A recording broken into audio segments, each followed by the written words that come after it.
Hearing to order. We're here today to examine the implementation of the drinking water and wastewater portions of the bipartisan infrastructure law. And you'll recall this historic bipartisan law is helping to deliver clean drinking water to millions of households and schools across our country. Before we do that, though, let me start by saying how grateful I am to both the panels of witnesses who are joining us today, including representatives of drinking water, clean water, as well as small and large utilities. And we're particularly appreciative that Assistant Administrator Radhika Fox, who leads EPA's Office of Water, has joined us. Welcome. And to all of our guests, we have a lot of folks who did a lot. Senator Capito and I don't think we've done that many photos before a hearing in a long time, so we want to remember this day. Yesterday, the Biden administration took a major step in addressing the presence of toxic forever chemicals known as PFAS in our drinking water. And this announcement was some 20 years in the making. It's an issue that's very important to, as it turns out, to West Virginia and to Delaware, and frankly, to all the other 48 states across the country. I want to commend the President. I want to commend Administrator Regan, Assistant Administrator Fox, and all of EPA for proposing a thoughtful, science-based national drinking water standard for PFAS. It's a critical step to protecting our drinking water comes on top of the President calling for significant investments to protect our public health and environment in his proposed 2024 budget released last week. In his budget, the President requested more than $12 billion for EPA at $1.9 billion, or 19% increase from 2023's enacted level. More than $4 billion of that proposal is reserved for water infrastructure. That includes an additional $219 million for grants to reduce the amount of lead in drinking water, to test for and remove lead in schools, and to replace lead pipes. This budget builds on the committee's work in the bipartisan infrastructure law to invest in our nation's water infrastructure, which brings us to the topic of today's hearing. Oversight of the implementation of the drinking water and wastewater portions of the bipartisan infrastructure law.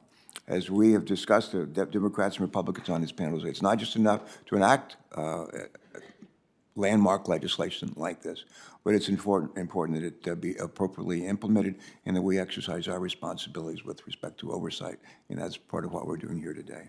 But our work in this committee to improve our water infrastructure is personal to me. It's rooted, we have some folks here from West Virginia that have joined us. Welcome. If you're from West Virginia, raise your hand. If you would like to be from West Virginia, raise your hand. So, almost everybody, for the record. Our work in this committee is to improve our water and infrastructure, as I said, is personal to me. Rooted in my faith and my family's history in Raleigh County, West Virginia. And some of you may recall that Matthew 25 calls on all of us to care for those that are in need, the least of these, to give those that are thirsty something to drink. And for me, this includes ensuring that Americans have access to clean, to safe and reliable water services. Some of you may recall I was born in Beckley, and a coal mining town in the southern part of the state. And for 2 of those 6 years that we actually lived there, in my first 6 years of my life, we lived alongside a stream. Our ranking member has heard of Beaver. She's been to Beaver right outside of Beckley many times. A creek that goes through there, they call Beaver Creek. And my sister and I lived alongside Beaver Creek. And we would play along the banks of that creek. We tried to catch small fish, sometimes frogs, and we were never allowed to eat any of them. And nor were we allowed to drink the water from Beaver Creek. That's because many of the nearby septic tanks were not well maintained. And as a result, raw sewage and other pollution could seep into that creek. At the time, our situation was not too different from that of many other small communities in West Virginia and across the country. In the years that followed, our government responded to this water crisis by creating grant and later loans, programs that made it easier for communities across our country to build and upgrade their drinking water and wastewater treatment systems. Over time, these programs languished and were in dire need of updating. And that's why I, along with our ranking member, Senator Capito, Senator Cardin, Senator Loomis, Senator Duckworth, Senator Creamer, and many other members of this committee and off of this committee, joined forces to address this need. And we worked in an overwhelmingly bipartisan way to draft the Drinking Water and Wastewater Infrastructure Act. You'll recall that our legislation included historic investments in EPA state revolving funds. Those funds are the primary vehicle for state and local governments to finance water infrastructure projects throughout America. We advanced our legislation out of committee unanimously, later passed it out of the full Senate by a vote of 89-2. If the American people are looking for bipartisanship, they need look no further than this committee and its work on infrastructure. This water bill, combined with our committee's historic highway legislation, road, highways, bridges, served as the foundation of the bipartisan infrastructure law, which President Biden signed into law in November 2021. Happy day, I think, for all of us. Bipartisan infrastructure law invested an unprecedented $55 billion, that's $55 billion with a B, dollars to improve drinking water and wastewater systems in communities across our country, and it was paid for, fully offset. This remains the single largest water infrastructure investment in our nation's history. Let me repeat that. This remains the single largest water infrastructure investment in our nation's history. Now, EPA has the responsibility of putting these dollars, these investments, to work for all of the American people. Today's hearing is an opportunity to gain a deeper understanding of how this process is going. This hearing will also allow us to explore future opportunities to improve the way we invest in our drinking water and wastewater infrastructure. That includes investigating how the bipartisan infrastructure law programs are benefiting communities with the greatest need and what additional authorities or changes might be needed to make the program function better. I like to say everything I do, I know I can do better, and as proud as we are of this legislation, we know that we can still improve on it further. For example, is there more that could be done to adapt these programs to changes in our climate, in our population, and in the age of our infrastructure? As I said earlier, we look forward to hearing from our distinguished panels of witnesses today. Before we do, let me turn to Senator Capito for opening remarks. Senator Capito, you're recognized. Thank you. Thank you, Mr. Chairman, and thank all of you for being here today. I'd like to thank the Assistant Administrator Fox for not just being here today, but for the lines of communication that you've kept open, as you promised in your hearing when you came before this committee. You've stayed true to your word, and certainly appreciate that from my perspective. I would also like to thank you for finally, after many years of me banging the gavel and the gong, and also with the chair to set that safe drinking level for PFAS. That's going to have many impacts across the country, but certainly safe, clean, and healthy water is at the top of the list for all of us. So this committee values your perspectives on the challenges and the other witnesses as well facing this nation's water infrastructure, as well as your insights on implementing the effective solutions to these challenges. Today's hearings focus on a topic that is critical importance, and the chairman has covered much of this, to the health and well-being of our communities, our environment, and our economy, clean and efficient drinking water and wastewater systems. All Americans deserve this. We deserve to have reliable, affordable water and sanitation, which is, I am very proud of the bipartisan work of this committee that we accomplished in the last Congress to address America's drinking water and wastewater investment backlog. We had such a backlog. The WEA Act, as we call it, was written by this committee and is a key pillar of the Infrastructure Investment and Jobs Act. Created new programs, opportunities, and support to address current water infrastructure needs and ongoing challenges in small, rural, and disadvantaged communities. In this hearing, we will explore the current state of our nation's water resources, the challenges that we face in protecting them, and how we can implement policies in the IIJA to help ensure that every person has access to clean drinking water. I look forward to hearing from our expert witnesses and engaging in a thoughtful and productive discussion on this crucial issue. The IIJA authorized $55 billion in funding, as the chairman said, the largest investment ever, for a range of water infrastructure programs, including grants for small and disadvantaged communities, funding for lead service line replacement, and support for innovative water technologies, as well as funding for wastewater treatment and stormwater management. These funding opportunities provide new resources to address the current challenges facing our water's infrastructure. Many communities certainly in our states, are grappling with aging infrastructure that is in need of repair or replacement, while others are dealing with emerging contaminants like PFAS that require specialized treatment technologies. At the same time, small, rural, and disadvantaged communities often lack the resource and technical expertise needed to address these challenges, leaving us very vulnerable to water quality problems and public health risks.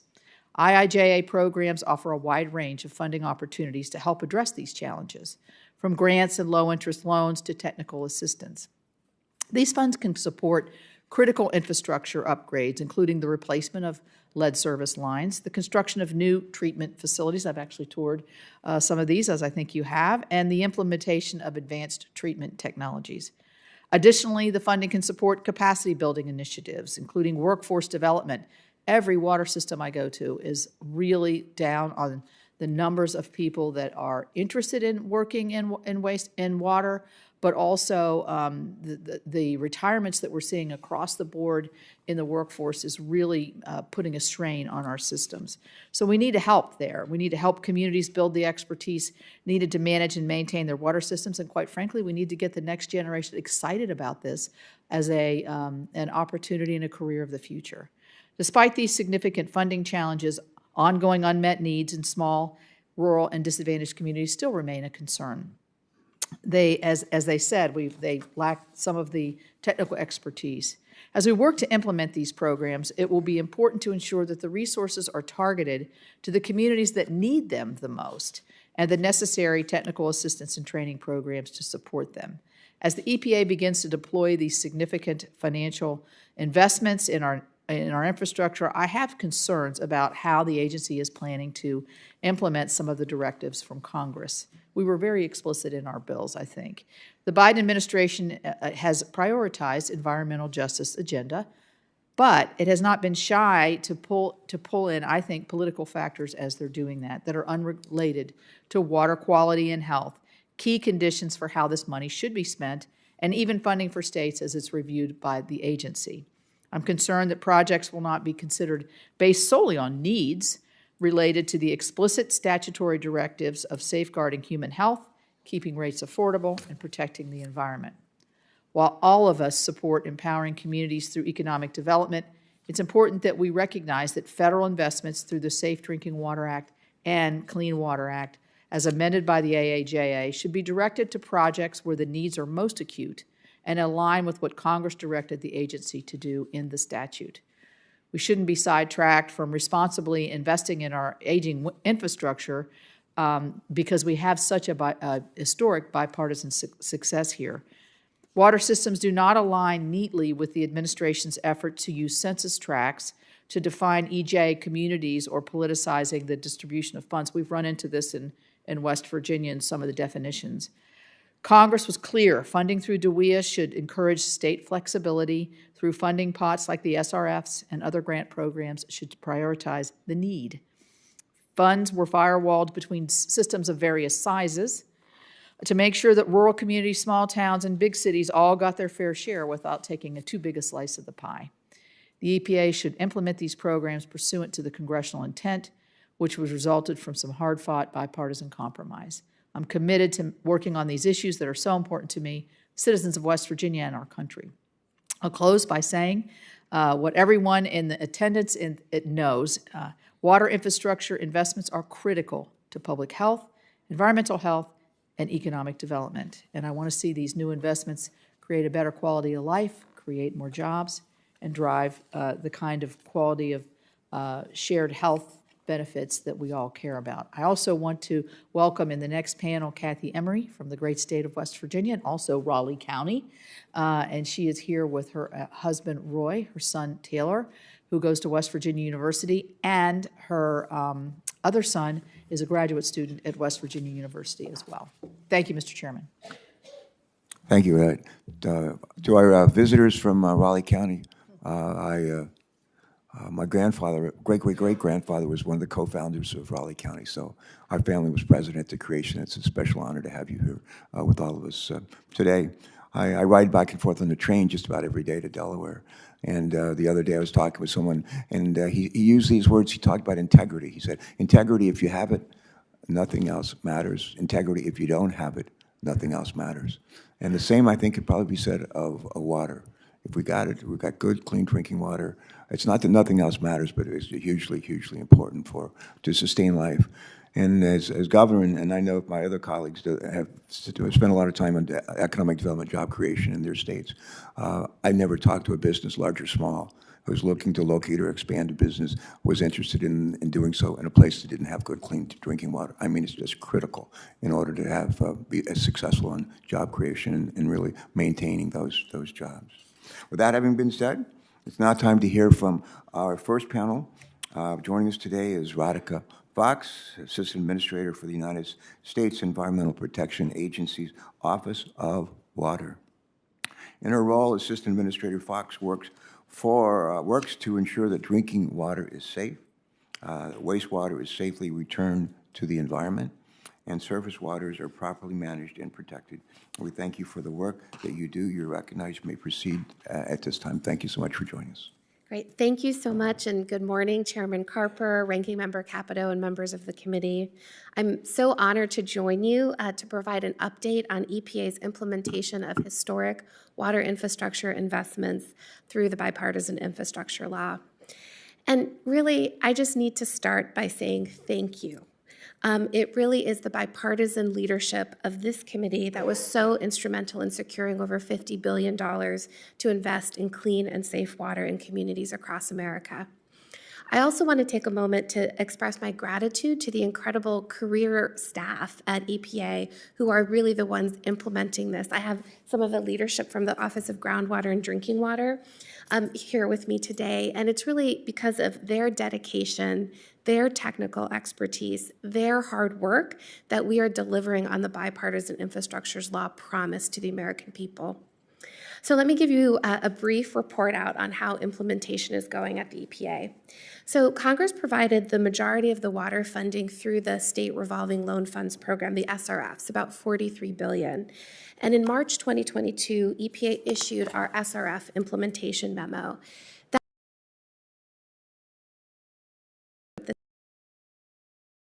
really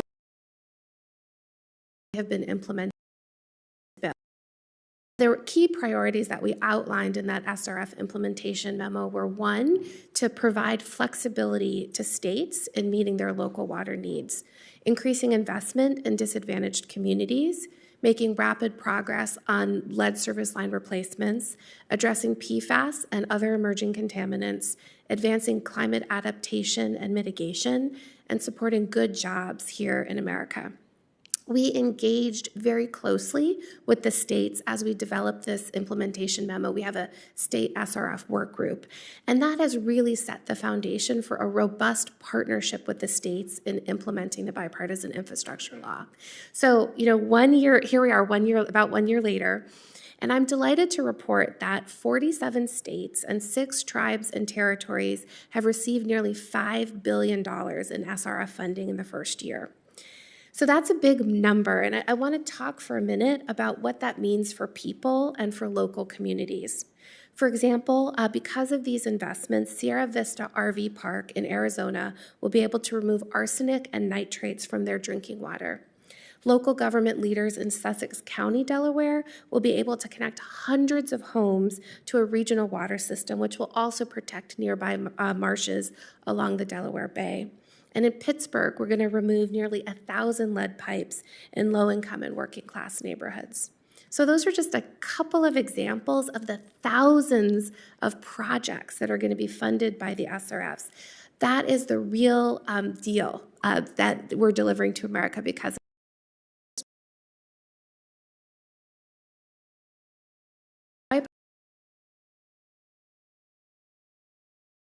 of disadvantaged. I was very excited about that. The hypoxia programs.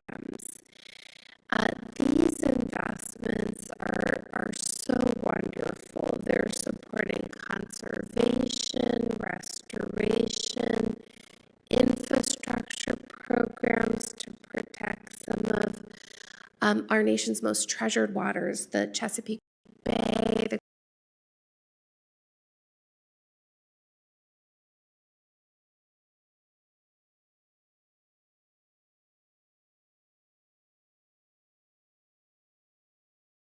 Mexico, the Sanford. We're also working, because of the bipartisan infrastructure law, to ensure that our groundwater is safe. We're providing $50 million to help states develop and implement underground injection control Class 6 programs to support carbon capture and sequestration. We have a letter of inquiry that process underway where states can seek these resources if they want primacy of the program, and we're going to be awarding funds to states. We know that there are too many small communities, too many rural communities, too many underserved.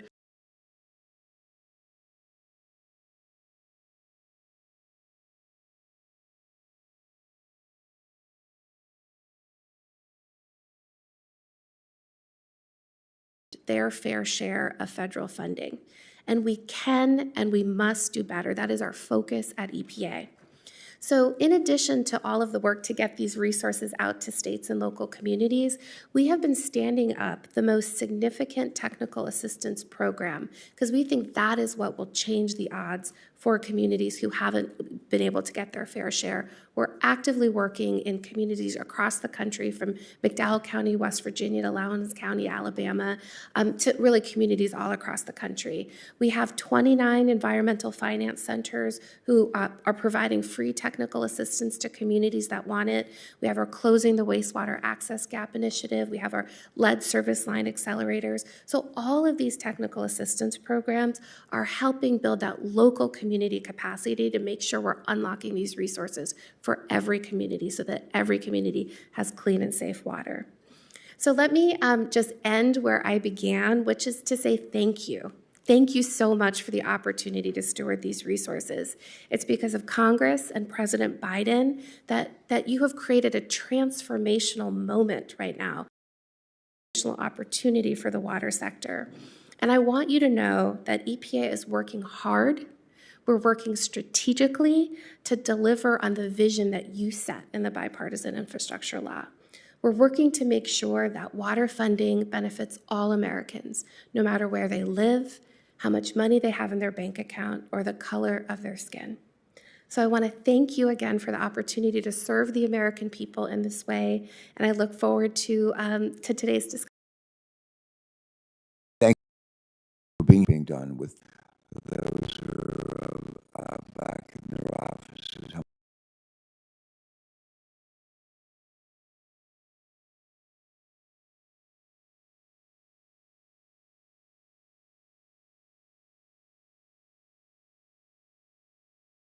And Madam Senator, my ranking member here, our ranking member, I just want to say again how proud I was of our committee last week with our hearing.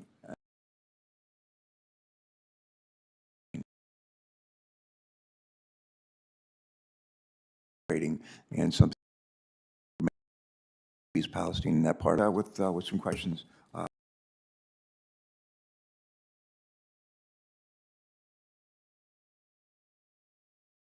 If I and well, you know, we've already mentioned PFAS a time or two in today's hearing, but I want to just return to it. But EPA yesterday released, as we know, the proposed drinking water standard for 6 types of PFAS chemicals. I want to commend for your leadership in proposing a standard that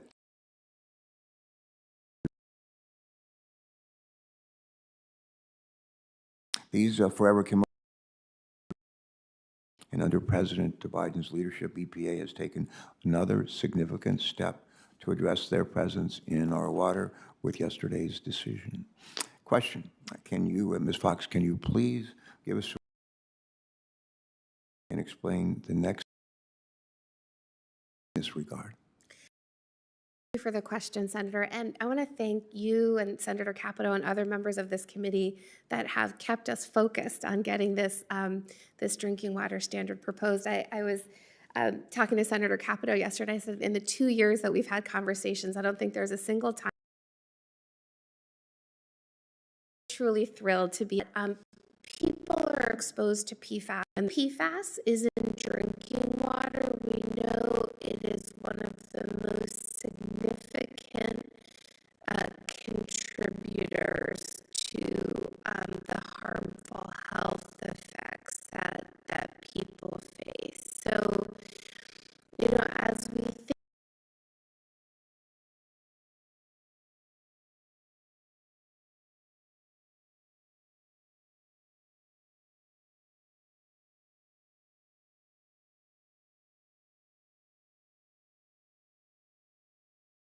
standard that keeps people we can do as a nation from a human health perspective. We're very proud of the proposal announced yesterday. It is based in the latest peer-reviewed science, and science is evolving rapidly as it relates to PFAS. So it's grounded in the latest peer-reviewed science, and it also learned from the dozen states that already have established MCLs for PFAS in drinking water. As you said, Senator, the proposal calls for regulating 6 PFAS. We're proposing to set an MCL, a maximum contaminant level of 4 parts per trillion for PFOA and PFOS. 4 parts per trillion is the level at which we can detect PFAS in our drinking water, and we have laboratory capacity to do that. We also are proposing to regulate 4 additional PFAS as a mixture, because these 4 PFAS are known to co-occur in drinking water. This is Gen X, PFBS, PFNX, and PF8, anyway, alphabet soup of PFAS. But with those 4, we're setting a hazard index for those 4 PFAS. With is the public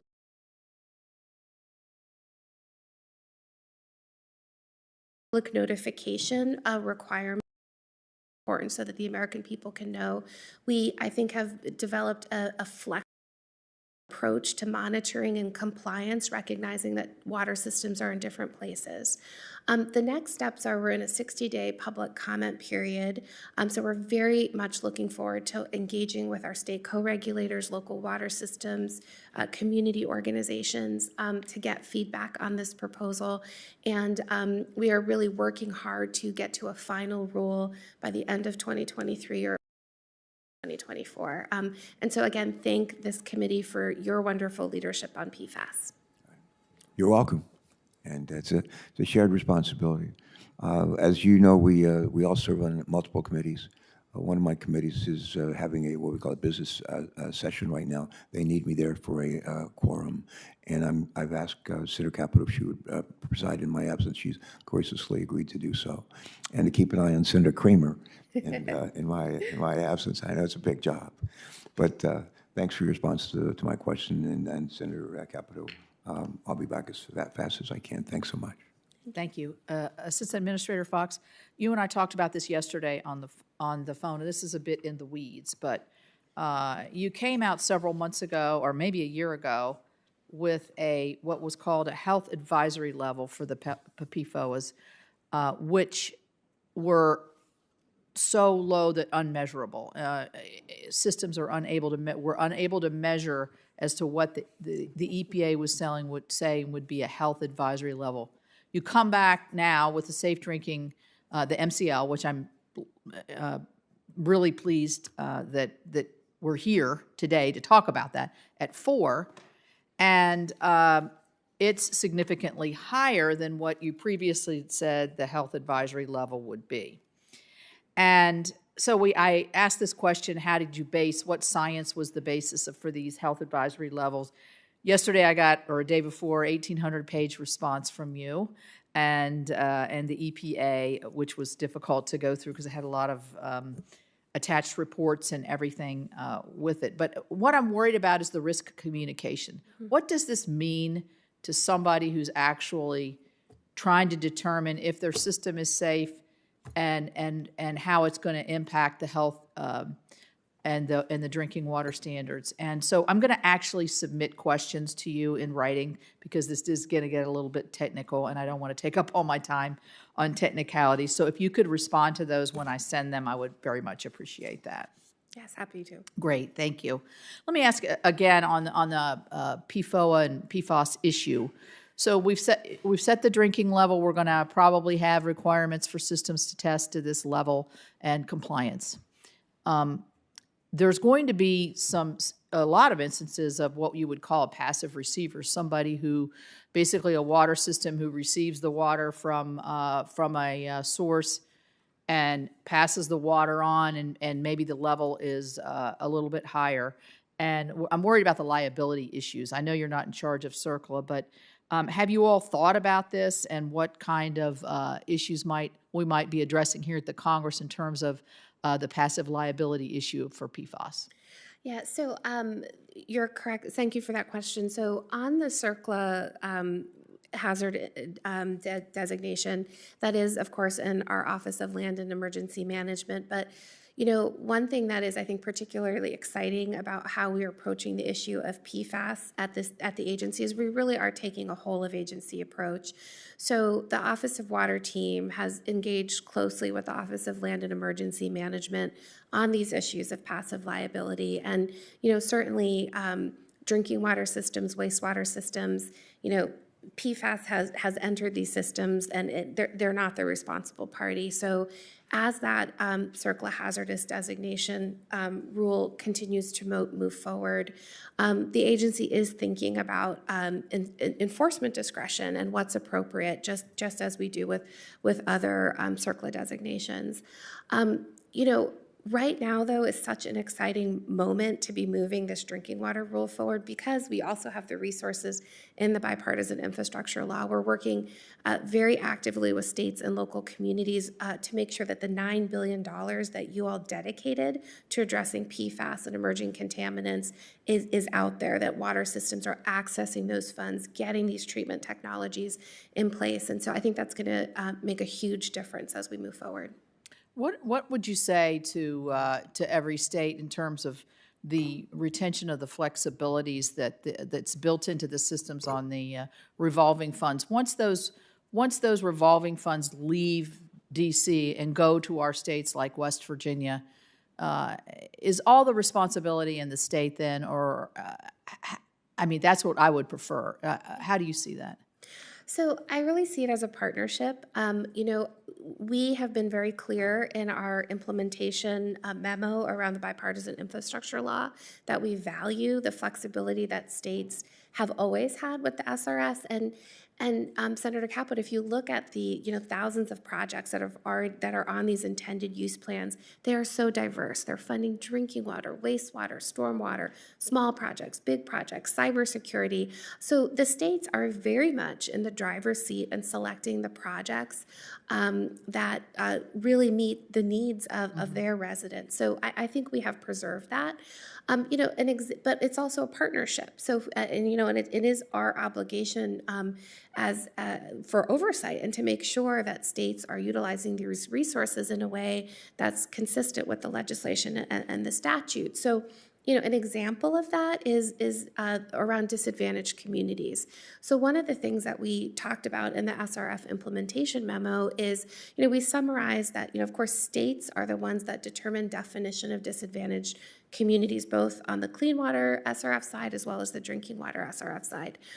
To be helpful in that implementation memo, we laid out criteria that tend to be good criteria that states are utilizing in those definitions, and then ones that are maybe more problematic. And what is so exciting is that a number of states sort of chose to amend their definition of disadvantaged communities, and so we're seeing this trend line of those definitions really being consistent with the statute, the Safe Drinking Water Act, the Clean Water Act. So ultimately, it's a partnership, but yes, absolutely, the states are in the driver's seat in selecting the projects that best meet the needs in their borders. Yeah. Well, I appreciate that answer, and I think part of your answer sort of went to what my opening statement was saying, that the states need to be in the driver's seats. The states are going to be able to make the best determinations. And I think what we've seen, not just at EPA, but also over at transportation, is the administration's putting the foot on the pedal here at in certain instances and suggesting certain parameters that then lead to, I think, our states wondering if we don't go the way that the EPA is saying, or we're going to have some kind of I don't want to say penalty, but are we being guided by other issues that really, if we were doing it on our own, we wouldn't be doing it quite this way. And so I think that's a cautionary tale. So, Senator Kramer. Thank you, Senator, and thank you, Administrator Fox, for being here. And I have a lot of things to thank you for. So bear with me as I do a little bit of that. First of all, I don't think it can be overstated how important your trip to North Dakota was in 2021.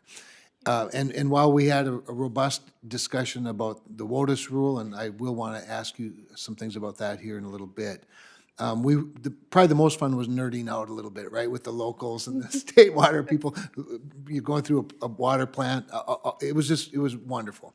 And I think most importantly, you listened to people and related to them. And so I just thank you for that trip. It meant a lot. Both the nerding out and the WOTUS stuff. But I also want to thank you since then. You've remained connected and you've always been available when I've had a question, and I've tried to answer the calls when you make them, and every now and then we just bump into each other. And I think it's important that people see that relationships matter, even where there's disagreement. And I appreciate that. But you and your team clarified some things for my constituents in pretty short order for a massive bureaucracy like yours, and I want to thank you for that as well. As you know, working with the SRF, the state revolving fund provisions of the infrastructure bill, our state agency that oversees SRF, along with a variety of other stakeholders, of course, in the water sector, raised concerns over the effective date of the Build America provisions. In particular, there were different effective dates for WIFIA and SRF. And of course, these obviously different programs, same agency, but different programs, but similar goals. And that kind of confusion oftentimes relates to chaos, and sometimes people just throw up their hands and give up. But after a couple of inquiries with state officials, your team reconciled the effective dates. Imagine that, a good, simple solution to the issue. And it's going to allow projects in North Dakota, and I presume other places, but in North Dakota to move forward. And I want to thank you and your team for clearing that up. It's good public service. I do want to ask, and I know this isn't about waters of the U.S. necessarily, but we don't get the opportunity often enough. And I know that Administrator Regan will be in front of us for the really tough questions. We'll spare you those. But I wanted to bring up a couple of issues, because at that same meeting in 2021, we heard from stakeholders. And since the agency unveiled the rule, I've heard from a lot of those stakeholders, constituents and others who are concerned that the new rule really embodies some of the same government overreach of the 2015 rule. I know there's some distinctions, and you're certainly going to clarify some of them, I'm sure. But I've also, anything that defers to the bureaucracy, we just get concerned about, because we've never really met a regulatory agency that didn't regulate when given the opportunity. But also concerning was the rule's shift in applying the burden of proof. And this is a very specific issue, the burden of proof on the landowners for proving that their land is non-jurisdictional. So in these jurisdictional questions, can you just explain why it does that? I mean, the previous rule, the Trump rule, in its preamble states emphatically that the burden of proof is not on the landowner, but rather on the agency. And your rule seems to have flipped that. Can you explain that to me a little bit? Yes, happy to. And I just want to thank you for your hospitality. It was a wonderful visit to North Dakota, and I appreciate the feedback around the team's work with your state SRF program. I have to say, Senator, North Dakota is doing a fabulous job with implementation of the bipartisan infrastructure law resources. They've already taken all of their CAP grants for year one. They're moving fast on their intended use plans, and so it's been a great partnership. There's going to be some great projects that are funded in North Dakota, and I can't wait to come back out for some of those groundbreakings as well. But, on waters of the United States, thank you for the opportunity to clarify this question that you raised. And frankly, thank you for hosting me in North Dakota. We just received so much valuable information from the wide array of stakeholders you brought together on waters of the United States. I'm really proud of where we landed on this rule. I think both in my confirmation hearing, Administrator Regan, when he had his confirmation hearing, we both talked about how our priority was to stop the ping pong with waters of the United States and to put forward a balanced rule that provided clear rules of the road to farmers, to ranchers, to landowners, to developers, and we have done that. Our rule is not the Obama Clean Water Rule. It is a much more narrow definition of waters of the United States than the Obama rule. It is not the Trump Navigable Waters Rule either, which was, as you know, vacated by multiple courts and was off the books as of August 2021. One of the things that we really focused on in the development of our rule was practical implementation considerations. That is what I heard when I was in North Dakota. And on this landowner question, a couple of things that I would share. So one is that as part of our 2023 rule, we have a whole landowner's guide that makes it very easy for landowners to understand what is, if a permit might be needed or not. We also have worked closely with Army Corps where they can provide free jurisdictional determinations to any landowner that asks for them, and to do that quickly. So that's a key feature. I think one of the things that I'm most proud about as far as our 2020 rule is we also clarified what's out. So in the rule, we codified 8 exclusions that we heard in places like North Dakota are very important. For example, with prior converted cropland, this is something that so many farmers and ranchers have said it's confusing. And so we, in the rule, have made that a categorical exemption, very clear. And we partnered very closely with USDA on that because we thought it was also really important that our definitions between different agencies are aligned. And that is why USDA is so supportive of this particular rule. And then finally, again, this focus on implementation versus fighting about the definition, at the federal level is really a priority moving forward. So one thing that we did is as we issued our final rule, we also issued a series of implementation memorandums. Some of them are between EPA and Army, where we're doing trainings to make sure that there's a consistent understanding of this definition. We also have a coordination MOU with USDA, again, on how do we make sure some of these programs are aligned for the agricultural community. So, Senator, I believe that we delivered on what we said we would do. No more ping pong. Let's find the center. Let's give people clear rules of the road as it relates to waters of the United States, and then also to make sure we're protecting those vital water resources. So I hope you see that we have struck that balance. We certainly have tried. No, I appreciate that, and I'm sure I'm the last Republican that'll ask you about WOTUS today. Thank you. Thank you. Senator Cardin. Thank you, Madam Chair. Appreciate it very much, and let me thank the Administrator. Thank you for your leadership on these issues. I appreciate the engagement you've had with our office. These are exciting times. We have opportunities that we have not seen in generations to deal with our water infrastructure. We all know the current status of our water infrastructure, whether it's drinking water or wastewater. It's not where it needs to be. We consistently get grades that are unacceptable. I use Baltimore City as an example. Baltimore City had the best drinking water system in the world 100 years ago. And unfortunately, some of those pipes are still in the ground today or being used. So we have challenges in Baltimore. We have challenges throughout our country. And one of the major parts of the bipartisan infrastructure in increasing the resources going into our state revolving funds was to direct your efforts to traditionally underserved communities, communities that have an affordability issue in regards to doing the necessary infrastructure that is critical to both drinking water and wastewater treatment. So tell me how you're going about reaching those communities that have had challenges in the past, being able to afford the necessary improvements into their water systems, carrying out the intent of Congress. Thank you for that question. So we're doing a couple of things.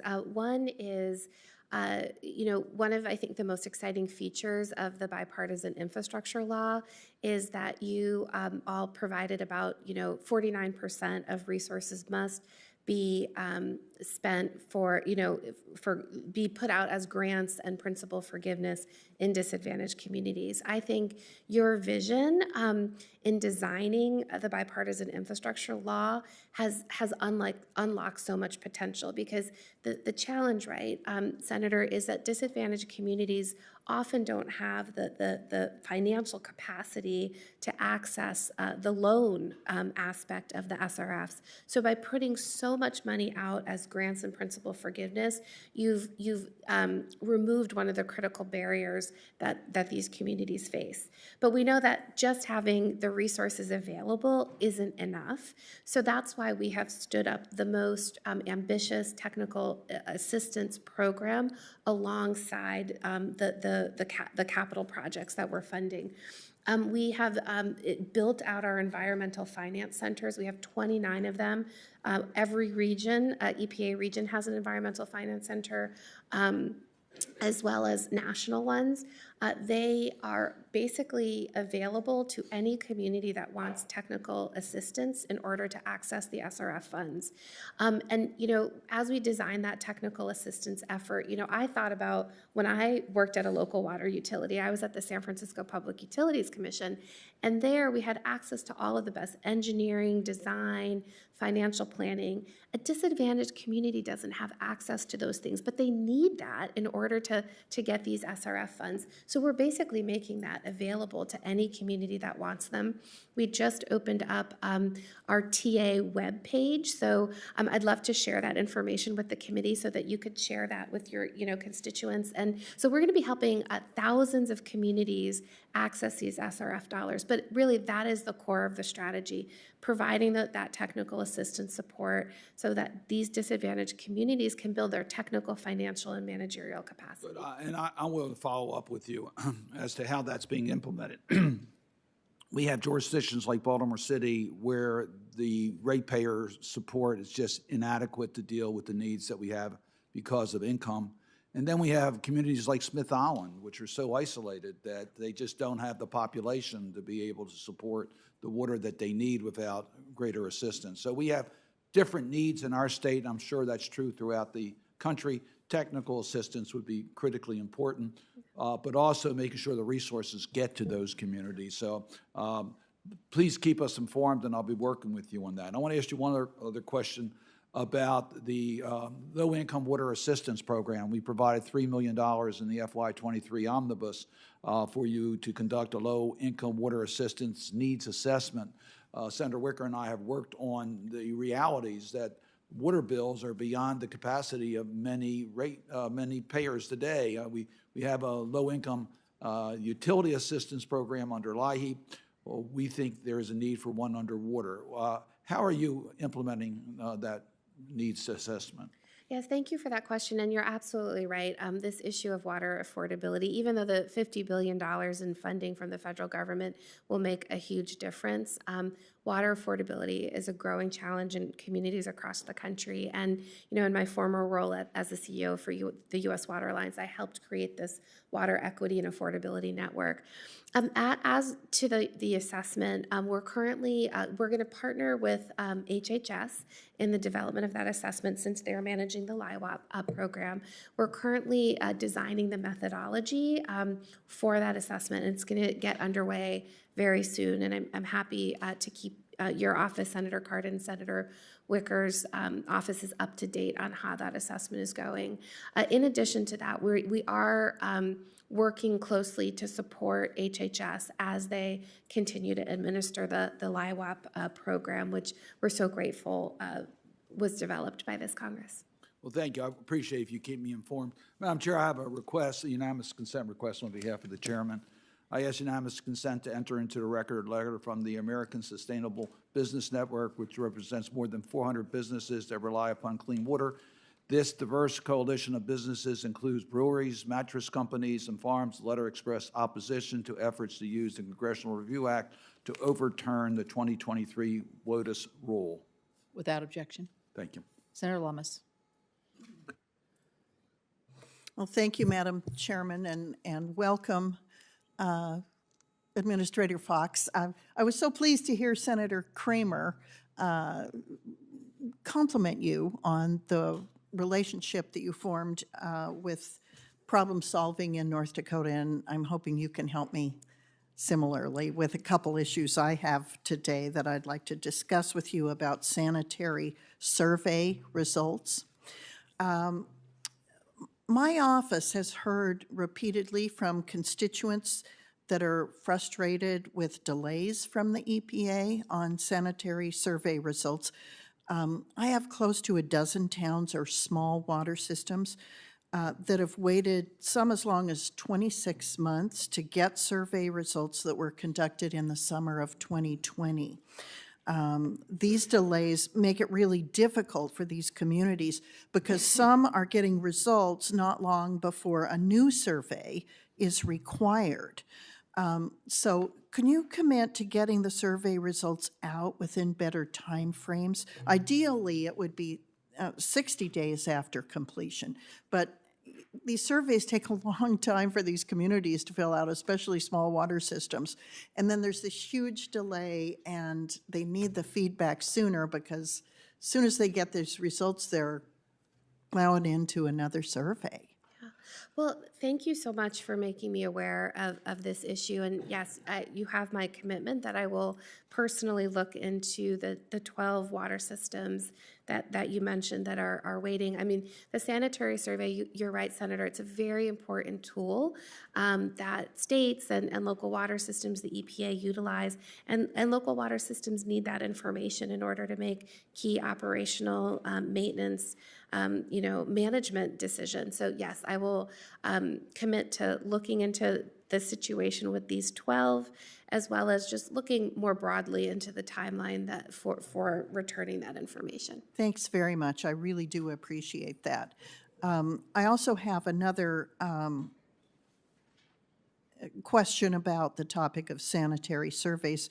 Madam Chairman, I'd like to enter into the record a letter asking unanimous consent to enter into the record a letter to Administrator Regan dated January 25th, 2023, concerning the EPA's memorandum to state drinking water administrators on public water systems cyber security. Without objection. Thank you. So this letter addresses the EPA's plan to add cybersecurity requirements to the sanitary survey program.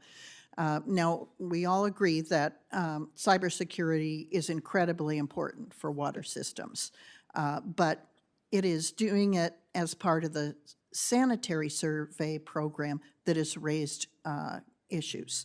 The organizations that signed the letter I just entered into the record have called that plan ill-advised, impractical, and not designed to meaningfully improve system resiliency.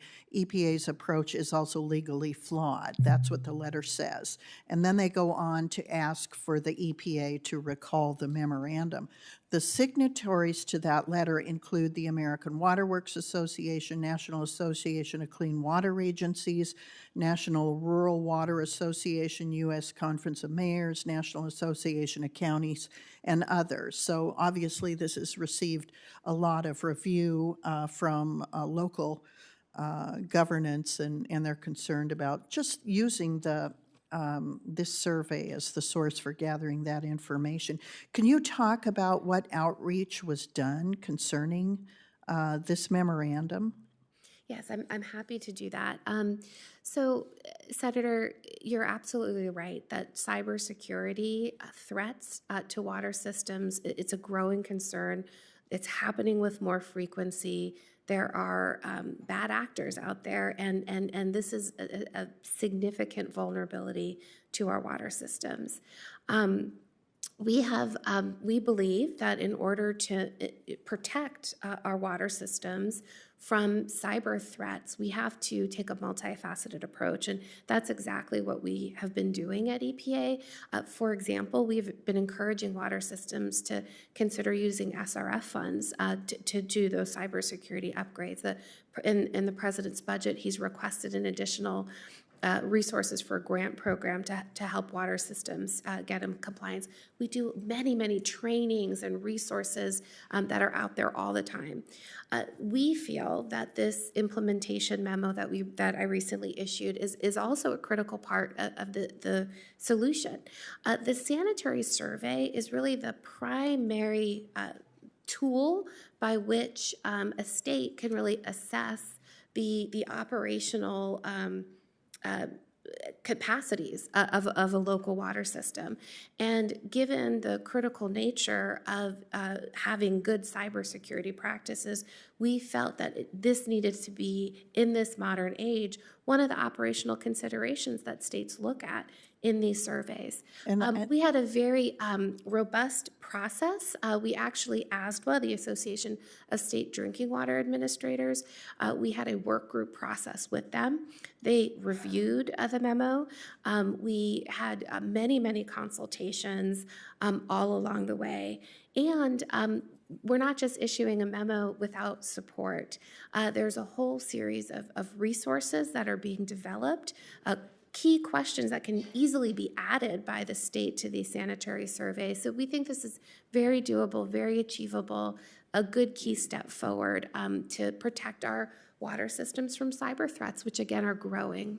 Well, and I would encourage you, because of the letter that was addressed to Director Regan, to have more conversations with the local implementers, because it's a pretty broad association of locals that are saying the sanitary survey program is just the wrong tool to have this dialogue. So clearly there's some sort of disconnect going on between the local implementers and EPA on this, and so I'd ask for your careful reconsideration or at least extending your dialogue with those folks.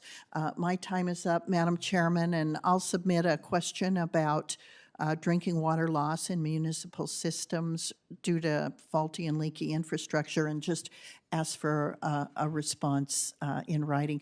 Thank you so much for being here. Thank you, Senator. Senator Lummis, thank you for those questions. And next, we've been joined by Senator Kelly. Senator Kelly, good morning and welcome. Good morning. You're recognized. Thank you, Mr. Chairman. So good morning, Administrator Fox. Nice to see you here today, and thank you for the conversation we had yesterday. I want to start off by discussing the recently finalized rule by EPA and the Army Corps on the definition of waters of the United States. As you know, there's been a push by some in Congress to use the Congressional Review Act, a CRA, to repeal this rule. And now, you and I, we discussed some of my concerns here and those of Senator Sinema.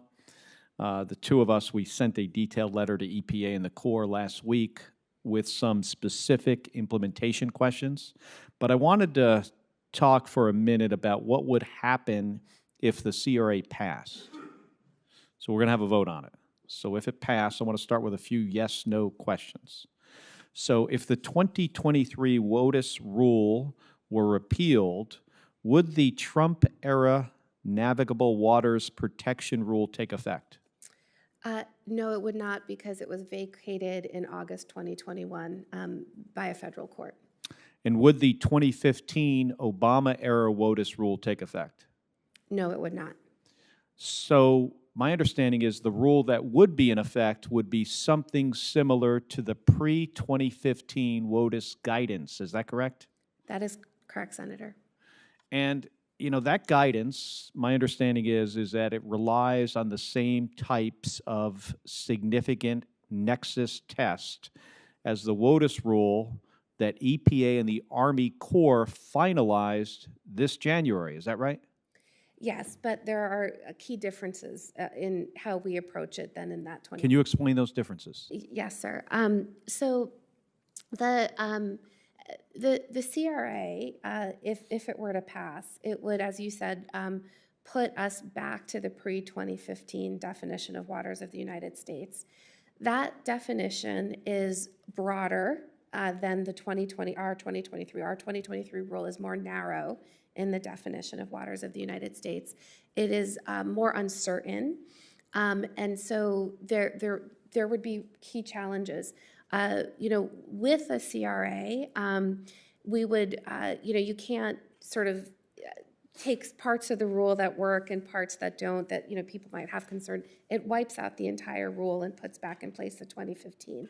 So we would, for example, on the question of the two tests, significant nexus and relatively permanent, in our 2023 rule, significant nexus is much more narrowly defined than in 2015, and it would be utilized only in a very small number of waters, whereas it would be much more broad in, in 2015 versus 2023. Another challenge of if the CRA would pass is that many of the exemptions and exclusions that I was talking to Senator Kramer about just a moment ago, those would all be voided out. And because the CRA says that agencies cannot ever adopt a rule that's similar in the future, we may never be able to ever bring back things like prior converted crop or exemptions for artificial ponds, things like that. So it really would create confusion, uncertainty, and void the very common sense aspects of the rule that we work so hard to put in place. So the things we did in the 2023 rule that actually made it narrower, Yes.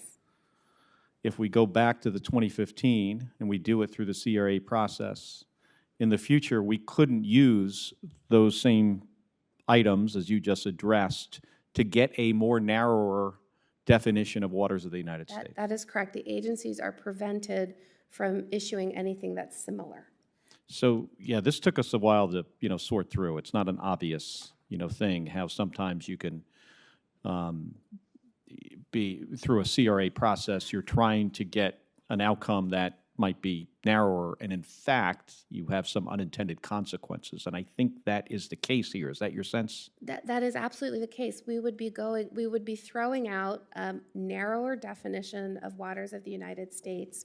We'd be throwing out all of the implementation direction that we provided. We'd be throwing out the collaboration memos between USDA and EPA and Army Corps that will help with good implementation.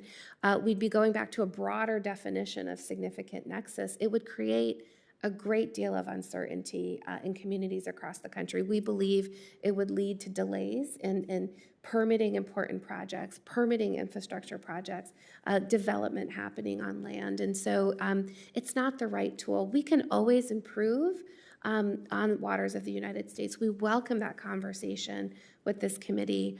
We are also laser sharp focused on doing implementation work in a way that addresses the regional differences across the country. We lose all of that if this rule gets CRA'd. Thank you, Administrator Fox. Thank you, Mr. Chair. Yeah, Senator Kelly, thank you for that line of questioning and for, I think that's some important points were made there. And Ms. Fox, thank you for your responses to them. I mentioned this earlier, and one of the things the business community looks forward to is certainty and predictability. And that's always been the case, and it's, I think, case still. Okay, I think, Senator Ricketts, you've been patient. Thanks a lot for joining us. We've been joined by Senator Sullivan as well, but you're recognized for your questions. Thank you very much, Chairman Carpo, Ranking Member Capito. Thank you very much, and Administrator Fox, thanks very much for joining us. And as governor, one of the things that I'm previously having been governor, one of the things that I'm very well aware of is water infrastructure and how challenging it can be. And as Senator Cardin said, not just for big cities, but also, especially in Nebraska, small rural communities. Obviously, the EPA has on Tuesday released its first national standard for 6 PFAS levels for drinking water. Small water systems, again, often don't have the technical capability for dealing with these and implementing these sort of monitoring requirements. How do you plan to assist small water systems, especially maybe in rural areas, for doing the testing compliance to be able to comply with this rulemaking? Thank you for that question. And this is a huge priority for us in the Office of Water. How do we broadly make sure that smaller water systems, rural systems, benefit broadly from the bipartisan infrastructure law and everything that we're doing on this question of PFAS specifically? There's a couple of things. One is that we have recently started our UCMR 5, which is a ongoing monitoring program. And historically, larger water systems, do that. It's harder for smaller systems. We advocated for resources so that smaller systems could do that. And because of the generosity of Congress, we have resources now to work with smaller systems on that. In the bipartisan infrastructure law, there's a new $5 billion grant program that is dedicated to small systems and disadvantaged communities to basically look at issues of PFAS and other emerging contaminants. And so that's going to be resources that are dedicated to the very communities that you're asking about, Senator. So those resources can help on and they're grant programs, so you don't have to pay anything back. And they can use that for testing, for remediation, implementing treatment technology. So that's going to make a huge difference. But what we have learned in our work across rural America is that just getting resources, making resources available isn't enough. You've got to support smaller systems, rural systems, in building their technical, financial, and managerial capacity to be able to both get that grant or get that loan and then be able to implement it well. And that's why we're spending so much time building out the technical assistance infrastructure. We have 29 environmental finance centers. We've actually increased our contracts with National Rural Water and with RCAP, the Rural Community Assistance Program, because they have direct touch points in rural America. So they're going to be doing even more technical assistance in these areas. So that is some of what that we have underway, and we think it's really going to change the odds in rural America. So how will a small community be able to access some of those resources you're talking about? So we have just put up a technical assistance webpage on our website. So I'd be happy to share that information with your office if you'd like to get it out. Please do. Yeah. But then also we're working really closely with the states. Many states also have technical assistance programs, so we're trying to coordinate and I mean, your environmental secretary, your SRF state manager, they're going to know the communities that are out of compliance. They're going to know the communities that are keeping them up at night, as it relates to clean, safe water. So we're asking them. We're building this list of communities, and then we're not waiting for a community to come to us. When we hear from a state or from a local water system, if something is of concern, we're having our technical assistance providers actively reach out to them. So we have to go to the community, not just wait for them to ask for help. Great, thank you. I'm running out of time here, so I'm just going to talk about another thing that we're talking about with some of the investments for these communities. The intent of these funds was to help communities need the most to be able to get the resources. My understanding, though, is that some communities feel like there's been other priorities put in there with regard to climate rather than the safe drinking water. Is that something that you feel is being pushed in the legislation because that was not Congress's intent, or do you people are just taking this the wrong way? I mean, what's kind of your response when you hear some of those criticisms? I do think it is a misunderstanding, Senator. We have been very clear in our implementation memo and in all of our discussions that the states are in the driver's seat in making decisions around the SRF program because they know what communities need those resources the most. So we've been clear on that. We certainly encourage climate considerations, but it's not a requirement. Certainly in places like Oklahoma, drought is a top concern. So certainly projects that are going to help water supply diversification and conservation, groundwater reuse and recharge, these are things that are going to really matter in communities. But no, the states are in the driver's seat as far as selecting projects. Great, thank you very much. Thank you. Senator Ricketts, thanks for joining. Senator Sullivan, good morning. Welcome. Ms. Fox, I want to start with a chart here that I've trotted out a lot. And this committee room, this is a chart of life expectancy in America and in Alaska in particular for the last 25 years, from 1980 to 2014. You see where the blue and dark blue is, that's life expectancy going up a lot. Actually, yellow, orange, red, actually life expectancy has decreased. That's really sad in America. Mostly that's been due to the opioid epidemic that's killed so many Americans. But my state, particularly in the rural regions, the North Slope, the interior, Aleutian Island chain, has had the largest life expectancy increases of any place in the country in the last 25 years, up to 13 years in many of our rural areas. So that's a great indicator of policy success. Why do you think that happened? Now, it's a hard question, but 1980 to 2014, what else happened in Alaska during that time? I'll just answer it. It's not an easy question. So we had a very big boom in resource development, oil and gas, mining. So when I get upset about these issues, when federal agencies try to shut down resource development in my state, it's literally a matter of life and death. The communities in rural Alaska that have benefited from that, they're living longer. And I don't know if there's any policy indicator of success more important than are the people you representing living longer. Would you agree with me? Yes. Anything more important than that? No, I don't think so either. So one of the things that's frustrating, we just went through this Willow process. The vast majority of the Alaska Native people were supportive. The national media hated to write that story. They kept canceling the voices of the indigenous people in Alaska, but we finally got it out there. And one of the big reasons is because of this, right? They know it's jobs, pride, things that most communities take for granted, like running water, flush toilets. You get infrastructure, you get jobs, you get revenues, you can do those things that in parts of my state, people haven't had access to for a long time, maybe ever. So let me talk about a related area, but it's all in this area too. It's mining.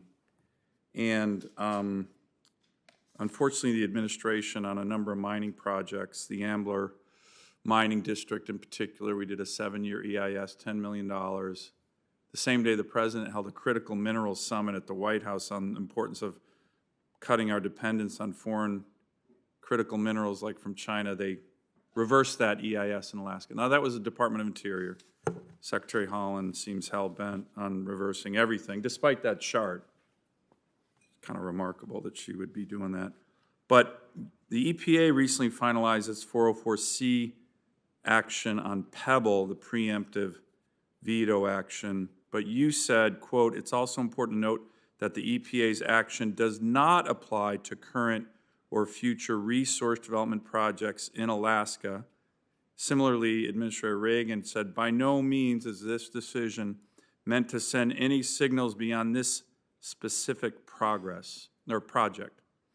So can you begin by recommitting to me that EPA won't use 404C as a precedent to stop future Alaska projects or, importantly, anything that has already previously been permitted in Alaska, keeping this in mind? Because when you do that, when Deb Haaland recently reversed the Ambler decision, she actually yesterday reversed the King Cove Road decision. There's no native project that people in Alaska care about that she doesn't reverse. The native people, by the way. Again, stunning to me. But can you recommit to what you and the administrator already said with regard to mining projects in my state? Yes, and Senator Sullivan, it is good to see you again. I was just thinking the last time, seeing your map, the last time that we were together was at the Bethel Airport this past summer when we were both visiting an Alaska Native village that were working on water infrastructure projects. So it's good to see you again. And yes, to be clear, EPA has sparingly used our 404C authority only 3 times in the last 30 years, 3 times, that's it. And yes, I commit, as does Administrator Regan, that it will be sparingly used. We were very clear that 404C action was about a particular mine in a particular geography, the Bristol Bay, beautiful and unique ecosystem. Okay, thank you. I don't want to interrupt. I just have one final question. I spoke at the annual conference of the Tanana Chiefs Conference yesterday in Interior Alaska. And I talked about water and sewer and the needs to get some of the communities. We have 30 communities in Alaska that don't have flush toilets and running water. By the way, these are some of the most patriotic communities in America because Alaska Natives serve at higher rates in the military than any other ethnic group in the country. So can you recommit to me, given the resources and the infrastructure bill? I told them that you're going to be working with us on getting rid of what we call honey buckets, which is a euphemism for people having to go to the bathroom and then take their own waste out and throw it in a lagoon. Pretty disgusting. American citizens still do that in my state. Can you recommit to me to help us get rid of the honey bucket once and for all? Absolutely. I mean, seeing firsthand people living with honey buckets, with washaterias. When I visited Alaska last August, I am absolutely committed to this.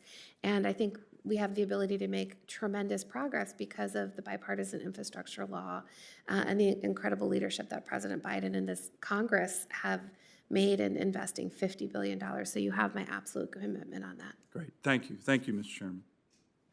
Thank you. Thank you, Senator. In the bipartisan infrastructure law, Ms. Fox, Congress committed to ensure that disadvantaged communities benefit from federal drinking water and wastewater infrastructure investments. The Biden administration has made the same pledge through its Justice 40 initiative. State policies such as project ranking systems and additional eligibility criteria can create barriers to disadvantaged and underserved communities' ability to access funds. Here's my question. Is EPA tracking these state-level barriers? And what is the agency's plan to help communities overcome these barriers so that they can access federal investment in water infrastructure? Thank you for that question. And yes, Senator, we are tracking those barriers and working actively with individual states as well as with CFA, the Council of Infrastructure Financing Authorities, to collaboratively develop solutions to those barriers. I think the states and EPA, we share a commitment to making sure that we make these resources available to as many communities as possible. And things like the project ranking system, it is a barrier in some states. There's other barriers that exist as well. For example, we have some states, for example, have only an annual application process, while other states allow for multiple rounds of submission of SRFs. That's another thing. I think there's challenges around people local communities knowing when to apply and having full transparency into that process. So there are a range of barriers, as there are with many funding and financing programs across the federal government. And so we are very closely partnering with the states to work through those together. And one thing I can also say is there's an incredible amount of peer exchange and learning that's happening right now across states. There's trainings and opportunities for the states to come together to learn from one another, and we want to support and encourage that as much as possible as well. All right, thank you. One of the Biden administration's priorities has been to replace lead service lines. The bipartisan infrastructure law included, I think it was $15 billion in funding for full lead service line replacements. A lot of money. In the years leading up to the passage of that law, we heard from several states, including my own state of Delaware, that the prevalence of lead service lines was not a significant problem.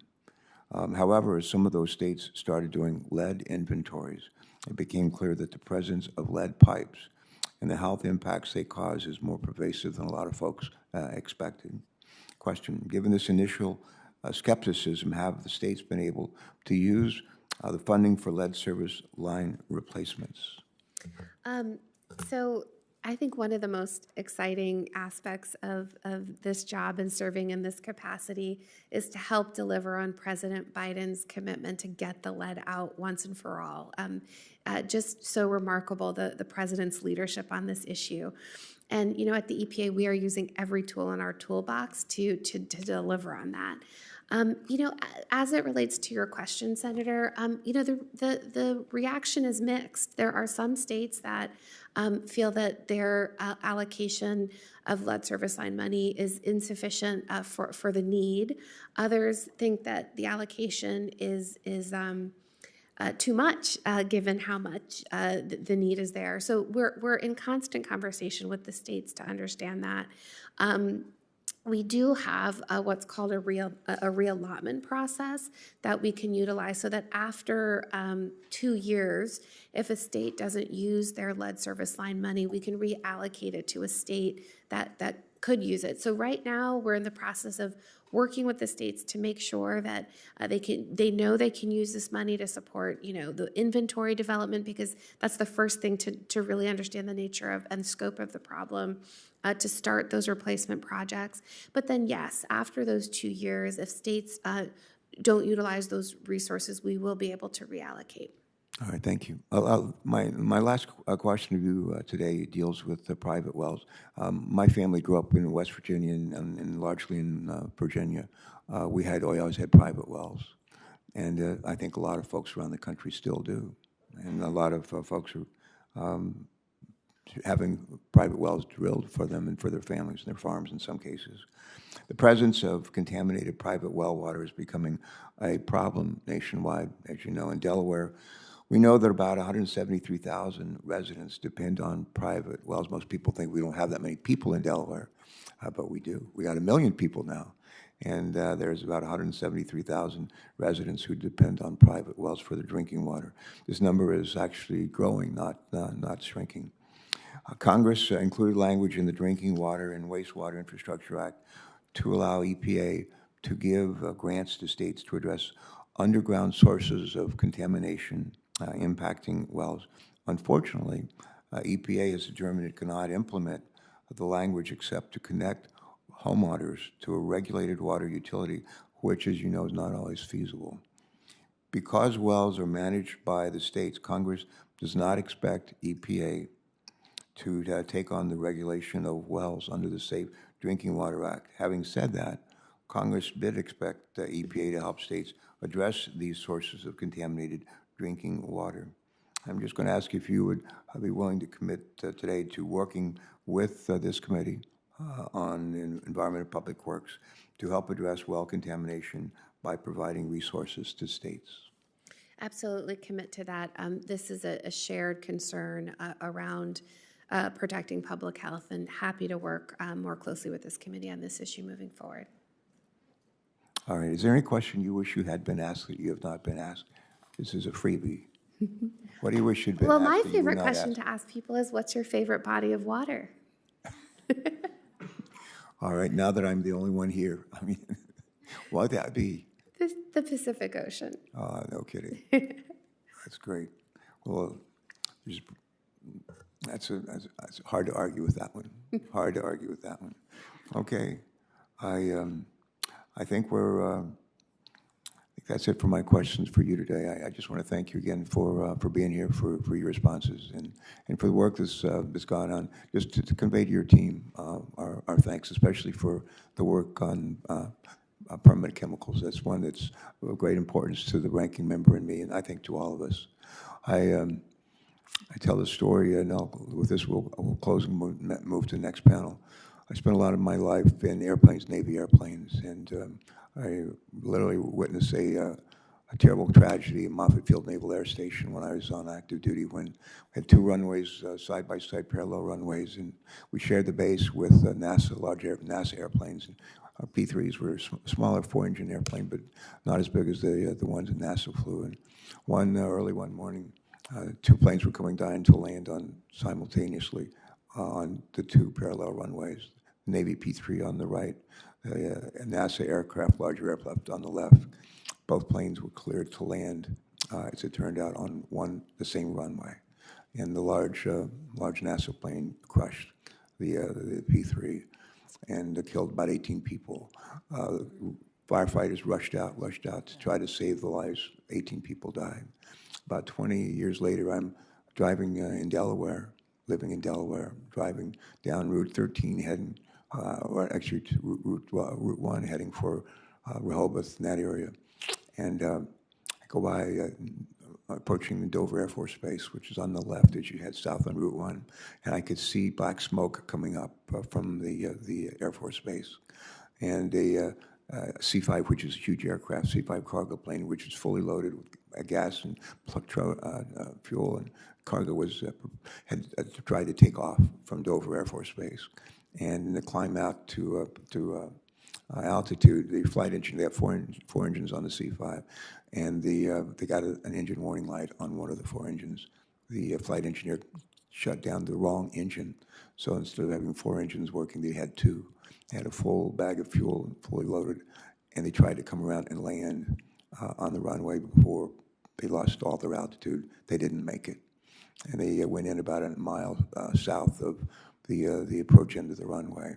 All the firefighters coming out from all over the Dover Air Force Base just came out, covered the plane with foam, saved every life, and that's the good news. The bad news is in the wake of that, we have 4 communities around Dover Air Force Base who have contaminated water, drinking water. So something that was literally intended to save lives has, as it turns out, inhibited the quality of life.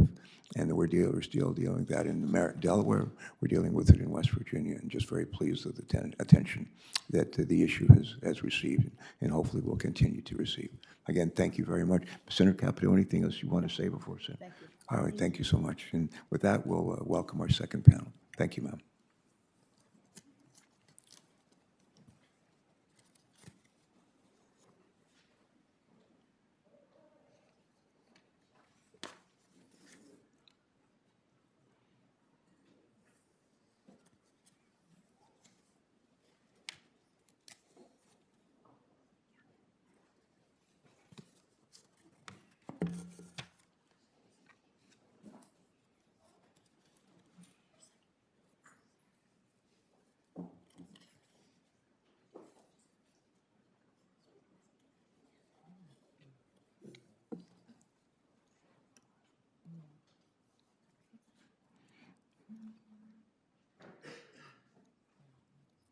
Well, good morning.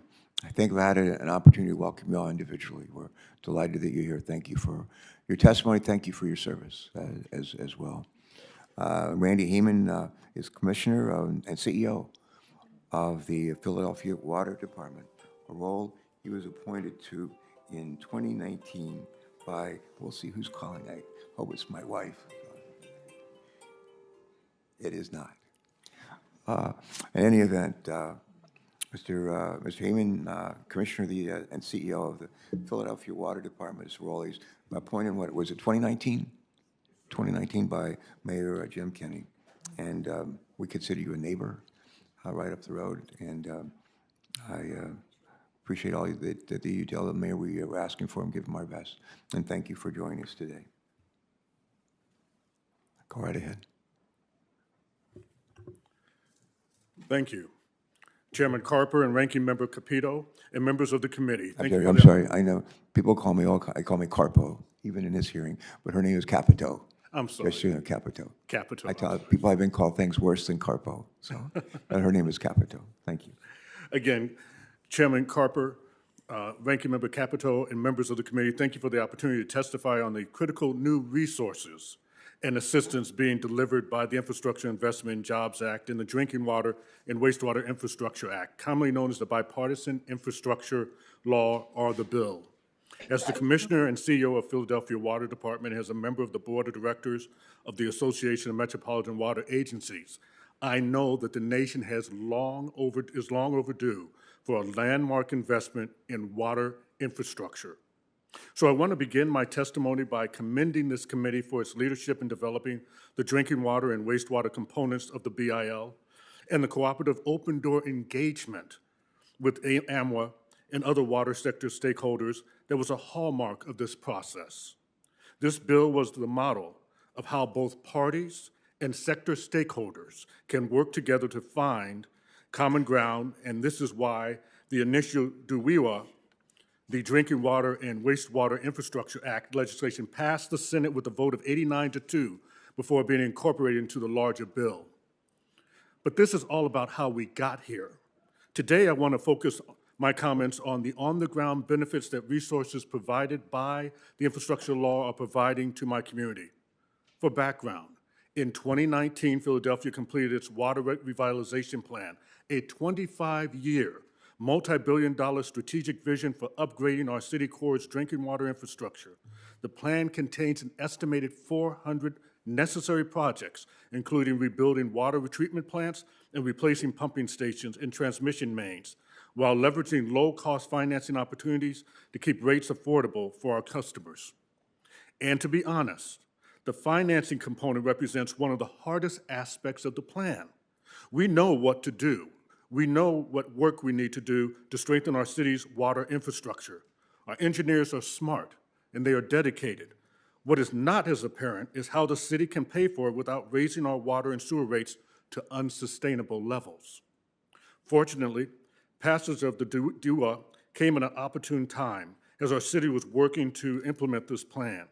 And last month, President Biden announced that Philadelphia will receive $500 million in financing through several different programs authorized and funded by— Would you say that amount again? How much was that? $500 million. All right. A significant amount. Yeah. And this includes $160 million through Pennsylvania's share of the bipartisan infrastructure law funds to upgrade treatment facilities and replace more than 19 miles of water mains and any lead service lines discovered during this work. Additionally, in January, Philadelphia closed on a $19.8 million loan from EPA's WIFIA program. This will support the replacement of 15 miles of water mains and approximately 160 lead service lines throughout the city at lower financing costs than we otherwise would have faced. This loan represents just the first stage of a $340 million worth of WIFIA assistance promised to Philadelphia by EPA. These future investments will be paid for by subsequent rounds of WIFIA loans. So this is why it's so essential that Congress reauthorize WIFIA as part of the DUIA and set a course for the program's stability for years to come. And while WIFIA has become consistently funded by Congress, DUIA established or extended multiple other water, wastewater infrastructure funding programs, many of which are still waiting meaningful investments and appropriations by Congress or implementation by EPA. One such program is EPA's mid-size and large drinking water system infrastructure resilience and sustainability program, which will help drinking water systems prepare to withstand the effects of natural disasters and cybersecurity threats. AMWA championed creation of this program alongside Senator Ben Cardin, and we are pleased to see it received an initial $5 million appropriation in the final fiscal year 2023 spending legislation. However, the national need is much greater than $5 million, and the water systems across the country are still waiting for EPA to stand up the program. AMWA urges EPA to move with diligence to make this program operational and to request full funding in future budget requests. Finally, let me conclude with few areas where I think the funding and programs provided by DUIA and bill can be made even more effective. First, we greatly appreciate the law authorized a new low-income water wastewater assistance pilot program at EPA. Water affordability is a national need, and it should be part of the federal safety net.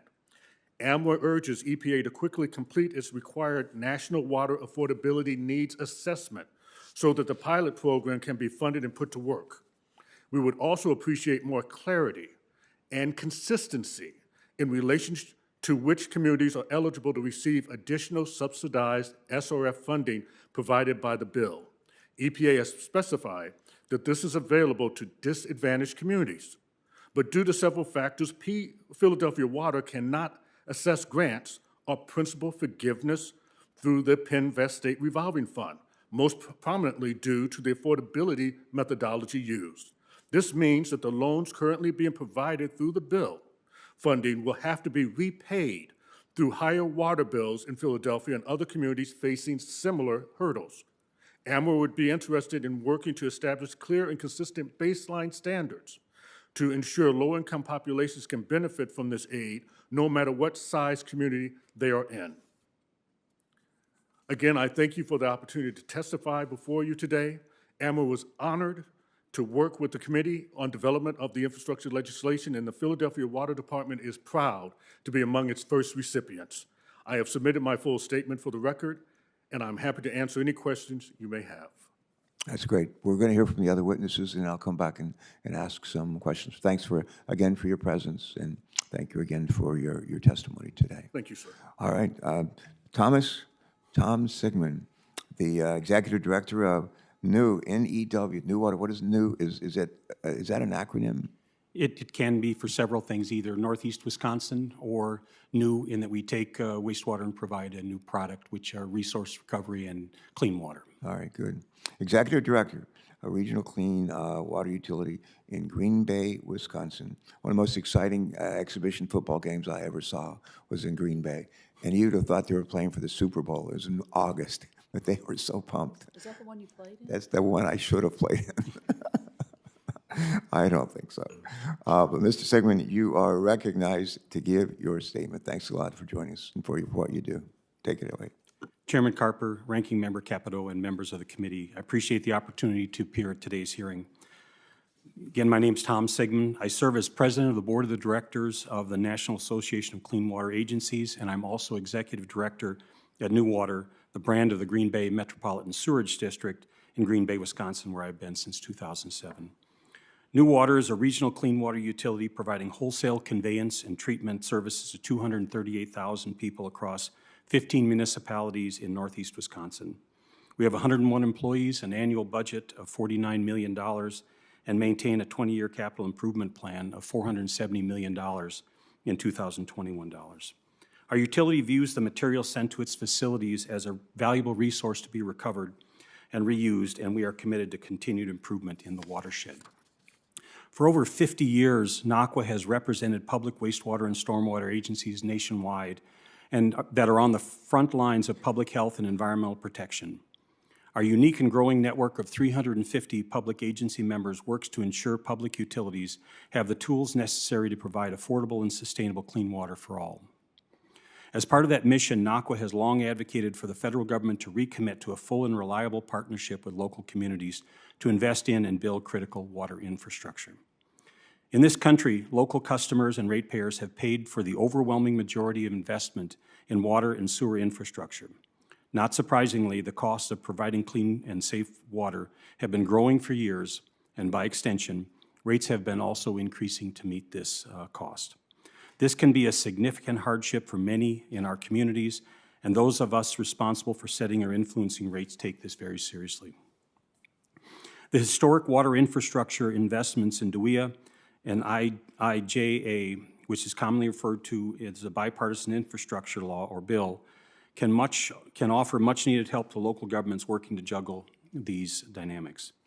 NACWA has engaged with EPA on implementation, and we are encouraged by the efforts of Administrator Regan and Assistant Administrator Fox on this major undertaking to implement the statute expeditiously and ensure it achieves the goals set forth by Congress. My full written comments, along with a recent funding report NACWA has released last July, have been provided to you, so I'll try to keep my remarks brief. I first want to discuss the importance of the Clean Water State Revolving Fund, commonly known as CWSRF. NACWA applauds the bipartisan commitment WEA has made to the CWSRF through both direct appropriations and increases to authorized annual funding. These funds are invaluable to POTWs. Nearly all of the FY22 CWSRF general capitalization grants have gone out to the states, and EPA recently announced the FY23 supplemental funding that each state's CWSRF should expect to receive due to bill. However, in fiscal year 22 and 23, Congress has not appropriated at the full levels authorized in bill, only 60% in fiscal year 23, which reduces the overall impact Congress sought to make with this investment package. NACWA is discouraged by the request within President Biden's recently released budget for fiscal year 24, calling for a level funding of the CWSRF with last fiscal year, rather than the increase that Congress authorized in bill, which would be $3 billion for next year. NACWA continues to urge full funding for the CWSRF in each fiscal year. The next issue is PFAS. Utilities are extremely concerned about the potential health and environmental risks associated with exposure to PFAS. and what it may mean for the future of public clean water utility operations. An important provision in bill was the allocation of funds for emerging contaminants, including PFAS, through the CWSRF. POTWs are concerned about the looming cost that they may face to manage or dispose of these contaminants, which water utilities passively receive and did not create or profit from. As a new pot of funding, these bill resources are predictably seeing a slower approval rate than traditional SRF funding. To my knowledge, approximately half of the states have received these FY22 awards to date. One obstacle to getting these funding plans approved and funds distributed quickly is that many of the most immediate cost utilities face include monitoring, assessing, and implementing pretreatment programs. However, these important steps are not clearly eligible under the SRF, which focuses on capital investments. State SRFs have the authority to request full transfer of CWSRF funds designated for emerging contaminants to be applied to accounts for drinking water. For this fiscal year, several states have opted to pursue this transfer, Wisconsin included. This option allows states flexibility to prioritize their most immediate emerging contaminant needs, but this should not suggest that clean water utilities will not also face significant costs to help control and remediate PFAS in their communities. NACWA is working with EPA and utilities to identify potential near-term uses that are allowed under the CWSRF. However, congressional clarity or a distinct pot of funding focused on helping communities assess PFAS sources entering their wastewater streams may be needed. Another issue that I have is how to support customers and ratepayers in need of low-income water assistance and address affordability challenges. Bill directed EPA to conduct a national low-income water needs assessment, which has since been appropriated funding. This needs assessment will help Congress and the public understand the full scope of national hardship in paying water and sewer bills. However, it may not be complete for several years, and in the meantime, households continue to struggle. To help address this challenge, NACWA strongly supports a permanent, reliable source of federal assistance with full funding to ensure households can afford their water and sewer bills and utilities have the resources they need to make critical investments. Finally, NACWA and I appreciate the opportunity to share our views on implementation of WIA and IIJA. I am proud of the work that the public wastewater sector has accomplished to date to advance public health and environmental protection. Our nation's understanding of the complexity of water quality challenges only continues to grow. I hope that my testimony shows how these investment packages are providing initial investments in making our wastewater infrastructure safer and more resilient and responsive to new threats like emerging contaminants, while emphasizing the vast need for funding and how we hope this investment is only a start. We sincerely hope this increased federal cost share for water will become the groundwork for greater federal investment to meet our growing water challenges in the years ahead. Continued resources and assistance from the federal government are critical to ensure that all water and wastewater utilities are prepared to meet the challenges of today and tomorrow, starting with full funding of the bipartisan infrastructure law. And I'm happy to answer any questions you might have. Thank you, Mr. Sigmund. Appreciate your testimony. We'll now turn to Ms. Kathy Emery. Kathy is the Director of the Division of Water and Waste Management at the West Virginia Department of Environmental Protection. Welcome to you. I'm glad that you're here from my home state of West Virginia, and I understand the legislature just put another responsibility onto you as well, so thank you for taking that on, whether you wanted it or not. Thank you. Good morning, and thank you, Chairman Carper, Ranking Member Capito, and all members of the committee for the opportunity to testify before you on the Drinking Water and Wastewater Infrastructure Act, which was included in the Infrastructure Investment and Jobs Act. My name is Catherine Emery, and I am the Director of the West Virginia Department of Environmental Protection's Division of Water and Waste Management. I have either worked in or managed West Virginia's Clean Water State Revolving Fund for the past 28 years. I am truly honored to represent West Virginia today to discuss with you the funding opportunities provided in the Infrastructure Investment and Jobs Act, as well as current water infrastructure challenges and ongoing unmet needs in small, rural, and disadvantaged communities. Considering that only 50 of West Virginia's combined 671 drinking water and wastewater utilities serve a population of greater than 10,000, I think it is safe to say that West Virginia is on the front lines of facing the challenges of meeting the needs of small, rural, and disadvantaged communities. The difficulties to providing services to these communities is very real. the reality of small numbers of customers, topographical challenges, and low incomes make it very difficult to find an affordable solution to meet the needs of residents. Even with 100% principal forgiveness and grant funding, customers find the rates to support only the operation and maintenance expenses a challenge. In addition, our communities are also struggling to find and pay qualified operators. Infrastructure needs cover providing safe drinking water and treated wastewater to unserved communities, upgrading old and failing infrastructure, locating and addressing lead service lines, and preparing to meet upcoming PFAS standards as well as any other new regulatory initiatives. The supplemental funding from the Act means a lot to our communities that are trying to address these challenges.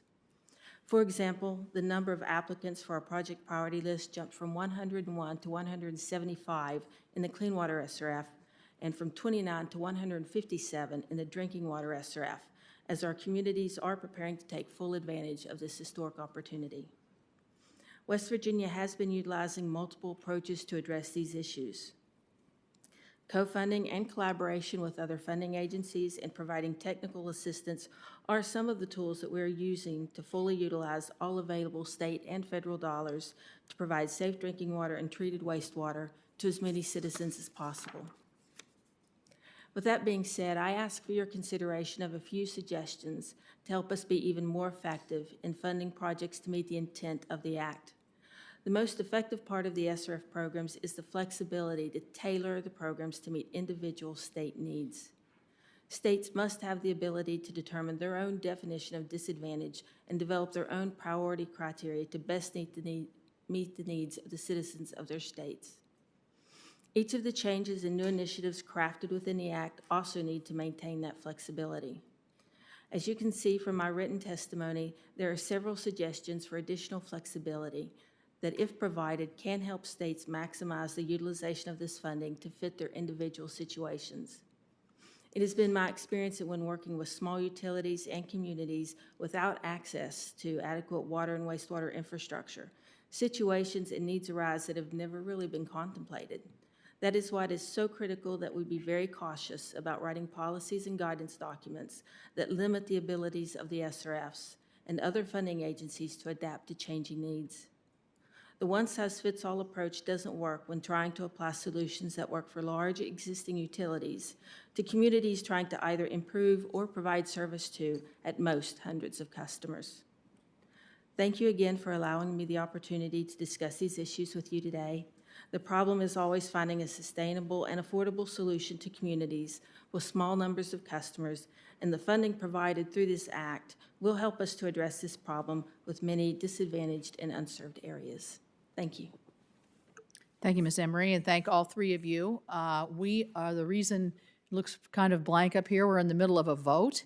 So Chairman Carper went to make his vote, so I'll take the time to do my questioning, and then I'll have to leave and do my constitutional duties. So, Ms. Emery, let's get to the flexibility issue. You heard me ask Assistant Administrator Fox about this.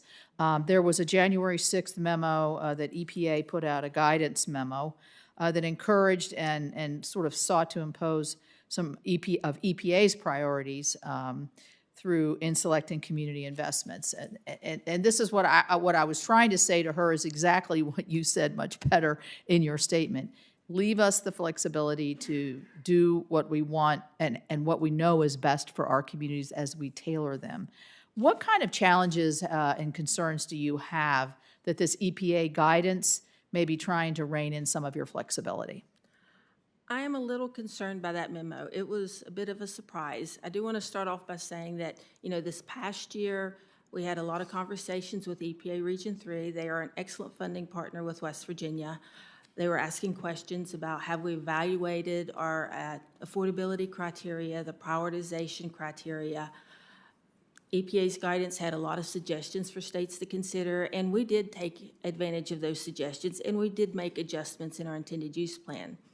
But when I'm reading this memo and it's talking about additional criteria in addition to the intended use plan checklist, when it's talking about implementation of a priority criteria that they are developing in coming months, that they're going to be accessing our IUPs based against that. So you haven't even seen that yet? I have not seen it. It's saying it's in development, and so it has me a little concerned that there's going to be criteria that they're going to ask us to incorporate into our intended use So plans. you could create your own plan, tailored to your own, as Congress intended, tailored to our state of West Virginia, and to our small disadvantaged communities and smaller communities, because that's basically what we are in a lot of ways, very small communities, that you formulate all this, you get your technical expertise together, you formulate the plan, it goes to EPA, and then all of a sudden they come back with criteria you haven't seen to say, but you're not doing this and this. Is that the concern? Am I hearing that correctly? That is my concern. I'm wondering where this memo is taking us at this point. Do they give you a time frame on that?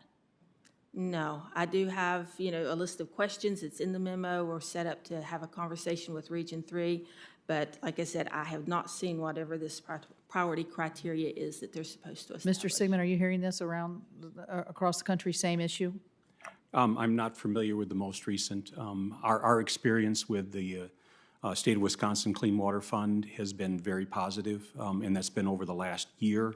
They have taken what they received from EPA. We have formed a working group with our Clean Water Fund, and they've expanded the definition of what is considered to be a disadvantaged community, but have not excluded those that are historical. So I am not as familiar with the most recent changes.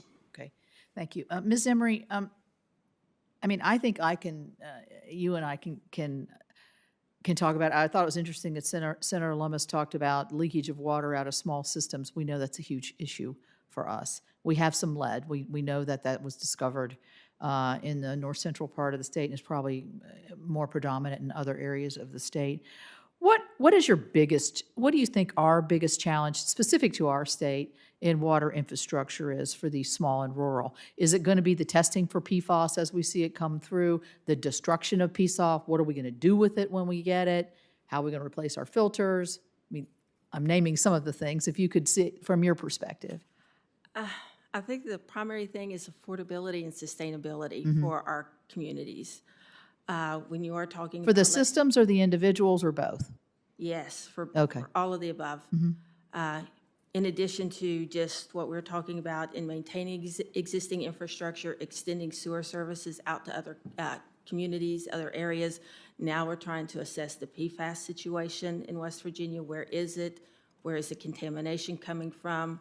And we're adding lead service lines on top of all of that. So it's a lot for all of these communities to take on, and we are working with them on these one by one. That is why the flexibility of the SRFs, I think, have to be maintained.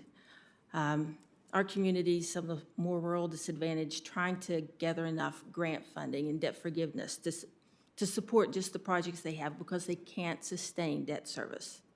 Right. They're struggling just to pay the operation and maintenance. Right, and the customers can't afford another rate hike. I know that's always part of the considerations. An example for that is community of Yeager in McDowell County. As you know, is one of our most economically distressed counties. We're finally getting a sewer system into Yeager. It's a combination of a lot of grant funding sources, but I was looking at the combined water and wastewater rate for those citizens, and it will be over $100 a month. It'll be over 3% of the median household income just for water and wastewater. That's without adding on other considerations going forward. All right. Well, thank you. And I'm going to do my vote, and I think Senator Ricketts is going to take the gavel. Thank you.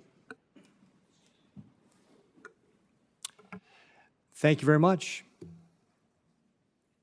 All right, so since Senator Kelly just got here, I'm going to go ahead and ask my questions, if that's okay. We just had a Republican go. If you want to go, I can let you go first.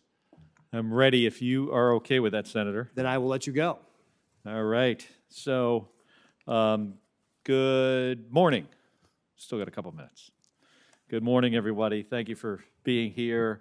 Mr. Heyman and Mr. Sigmund, last Congress, I worked with Senator Risch to introduce the Water Infrastructure Modernization Act, which would provide dedicated EPA funding for smart water and wastewater technologies, like pipeline leak detection systems and sensors and smart water meters.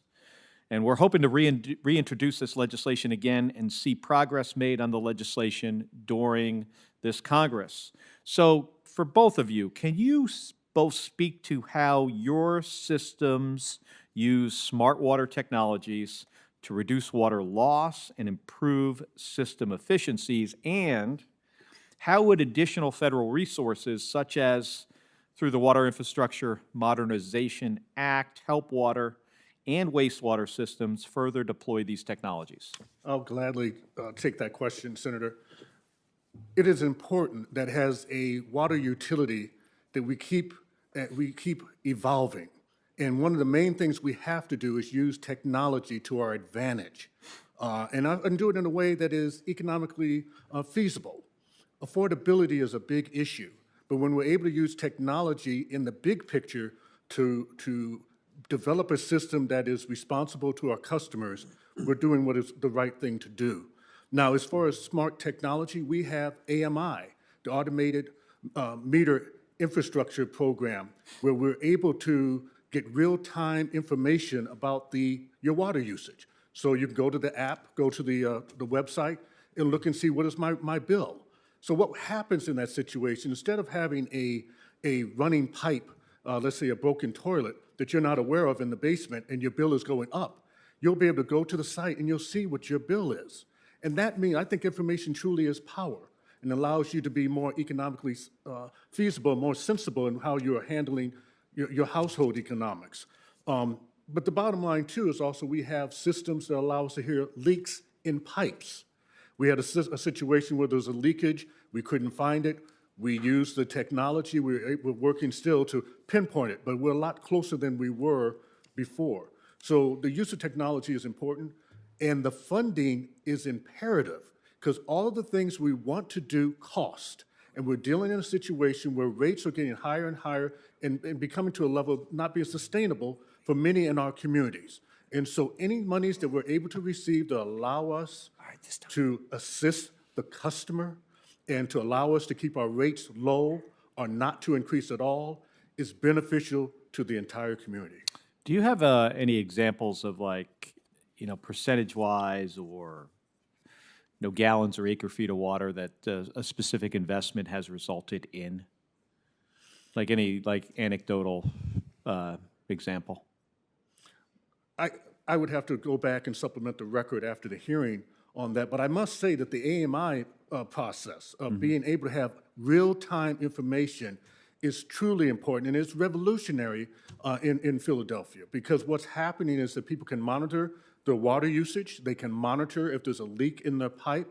It's a $100 million project, but it's going to be greatly beneficial for decades to come. Mr. Sigmund? So coming from a clean water utility, water loss is not a concern for us. But in the implementation of smart technology in our interceptor systems, we do use some of the smart meter covers to be able to identify during periods of wet weather events, high flows, that we might either reroute flows if that is possible, because oftentimes rainfall is not uniform across the service area, or to be able to deploy forces to potentially mitigate some of the problems with high flows. Within our treatment facilities, we are a huge energy user, and so we've used smart technologies to be able to analyze how we use energy and possibly tie it to some of our aeration equipment to maybe slow down some of the aeration equipment when it's not needed to run at quite the full capacity. The ability to mine this tremendous amount of information that we collect tons of information, and our staff can only manage so much. We have gone to technologies to be able to predict where we would go, which helps our operators make better decisions. So the smart technology in wastewater utilities is being used, and it is being beneficial. And I mentioned with staffing, as we are struggling to continue to find treatment operators, maintenance, and electrician technicians, that smart technology is allowing us to stretch those forces a little farther. Thank you. And thank you, Senator Ricketts. And I yield. You yield what? The time that I don't You don't have any time to yield back. I yield back nothing. I accept it. All right, Senator Ricketts, you're in it for the second round, I think. Thank you, Chairman. thanks. Actually, this is the first time with this panel. All right, okay. First time. Good. We had Administrator Fox here earlier talking about PFAS, and so I'm going to give you all a question really along for the entire panel.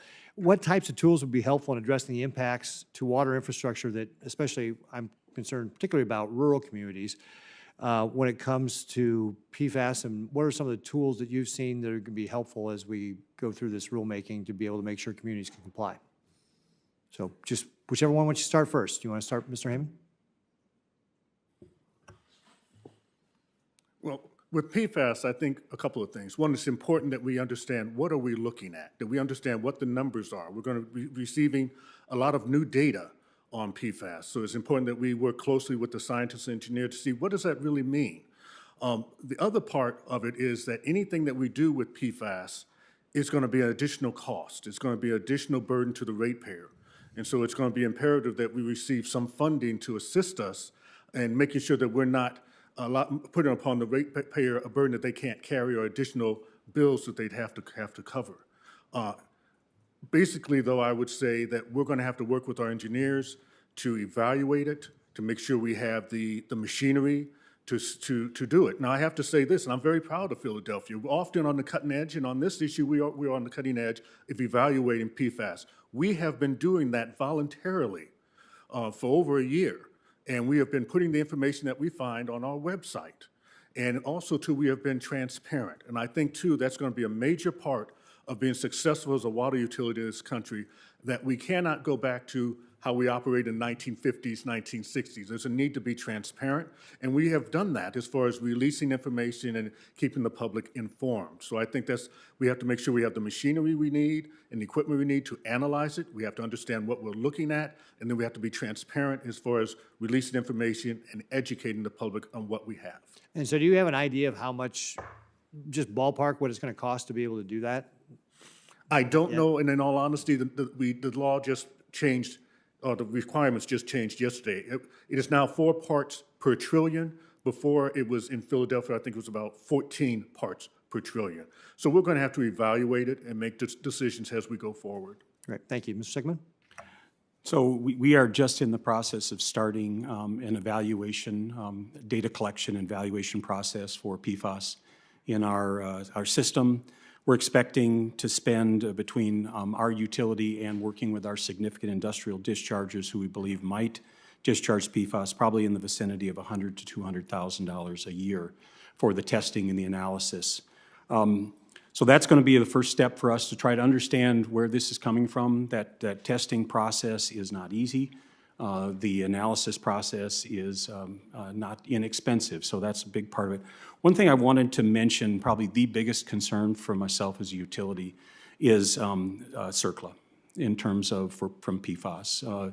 As the rule is currently written, wastewater utilities, even though the EPA says they do not plan to call us as a principal responsible party, my utility experience with PCBs over about two decades was that we spent in excess of $1 million to both through legal fees as well as being considered to be a de minimis party. So yes, EPA says we're not going to consider you to be a principal responsible party, but that doesn't mean that the principal responsible parties won't come after us for contribution. And that is, I think, going to be one of the biggest concerns for utilities, is being brought into that entire process, and that's why we hope that Congress will grant an exemption to clean water utilities. Yeah, thank you, Mr. Emery. Ms. Emery, I'm sorry, Mr. Sigmund. Ms. Emery? I do share some of Mr. Sigmund's concerns on the part of the utilities. In West Virginia, we've spent the last couple of years doing an assessment of all raw drinking water sources in the state, just to try to determine where this is located, at least starting with the drinking water utilities. We're doing further analysis, further testing, finished water, trying to find out the source of the contamination. That being said, we're trying to be very strategic on how we address this, where it's located, where it is coming from. So one of the suggestions we would have is allowing more monitoring to be used out of this emerging contaminants funding. it does say that we can use monitoring, but it has to be specifically tied to an upcoming project. But our POTWs are worried about the expense of monitoring on themselves.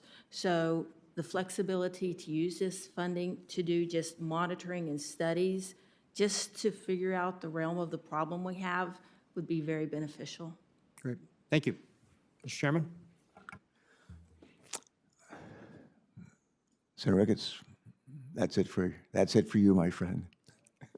I'm going to ask a couple of questions, and that might be it. That might be it. Thanks for being here twice for 2 rounds. That's good. Thank you. Let me see.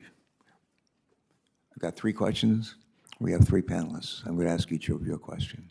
And we'll start, Mr. Heeman, with you again. The bipartisan infrastructure law, which I think I can speak for my colleagues and I, here's one of the things we're proudest of that we've worked on in our lives.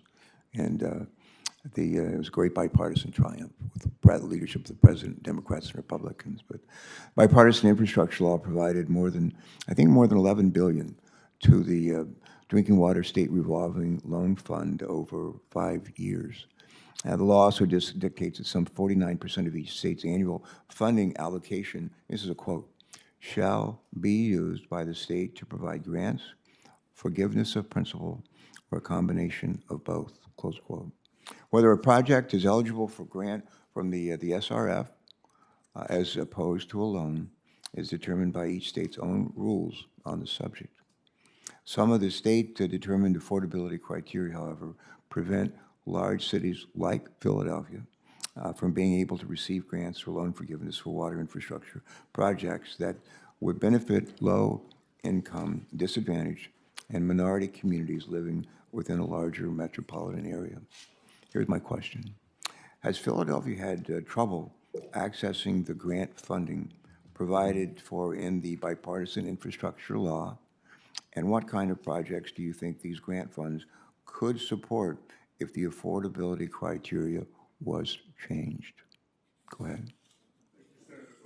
Hey, just go ahead and turn your mic on. We want to hear every word. Thank you very much for the question. The bottom line is, yes, we're having difficulty in receiving grants from the Pinvest State Revolving Fund, and primarily because of the way that they determine economic feasibility or accountability.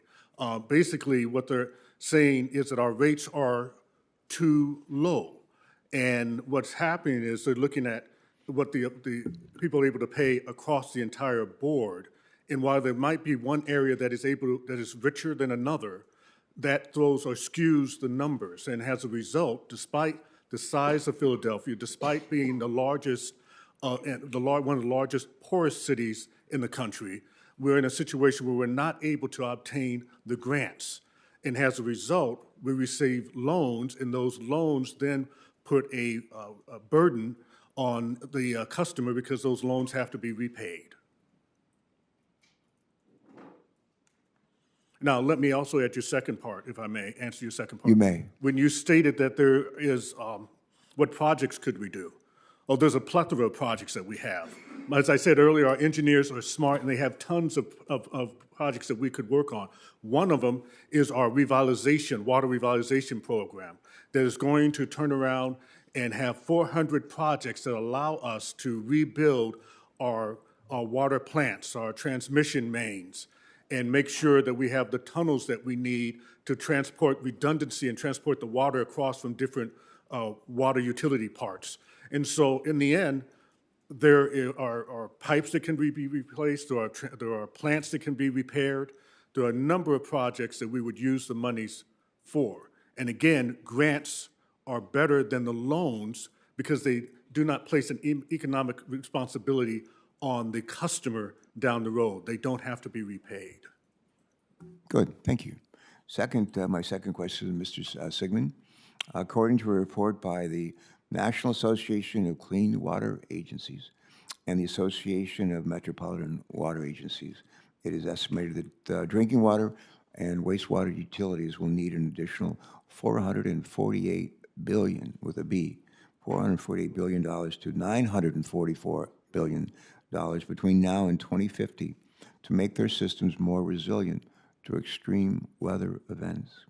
The Drinking Water and Wastewater Infrastructure Investment Act created several new grant programs focused on providing resources to drinking water and wastewater utilities who wish to improve their system's resiliency to extreme weather events and other threats. While I was glad to see those programs receiving funding last year, the appropriated amount was well below the authorized level.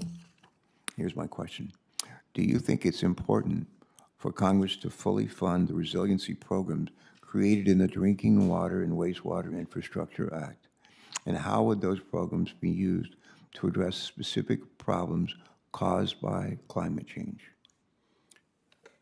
So in answer, yes, it is very important for Congress to fully fund these programs. What NACWA has provided to you is not an exaggeration. It is where we see the state of our infrastructure at. We are a very heavy capital infrastructure. We make it last a long time, but it doesn't last forever and needs to be replaced. The resiliency from climate change, in my utility, we have seen our system be stressed 3 times in the last 5 years at its maximum capacity. We were able to deliver service because we had all of our equipment able to be in service, which is not always the case because of maintenance. And so in addition to, we are seeing in our state of Wisconsin, in our area, not necessarily more rainfall throughout the year, maybe a little bit more, but it is coming at different times and with greater intensity, and our infrastructure needs to be upgraded to be able to handle these peak flows. All right, thank you. I have one more question for Ms. Emery, but we've been joined by Senator Markey, and I'm going to yield to him for any questions you might have. Senator Markey, welcome. Good afternoon.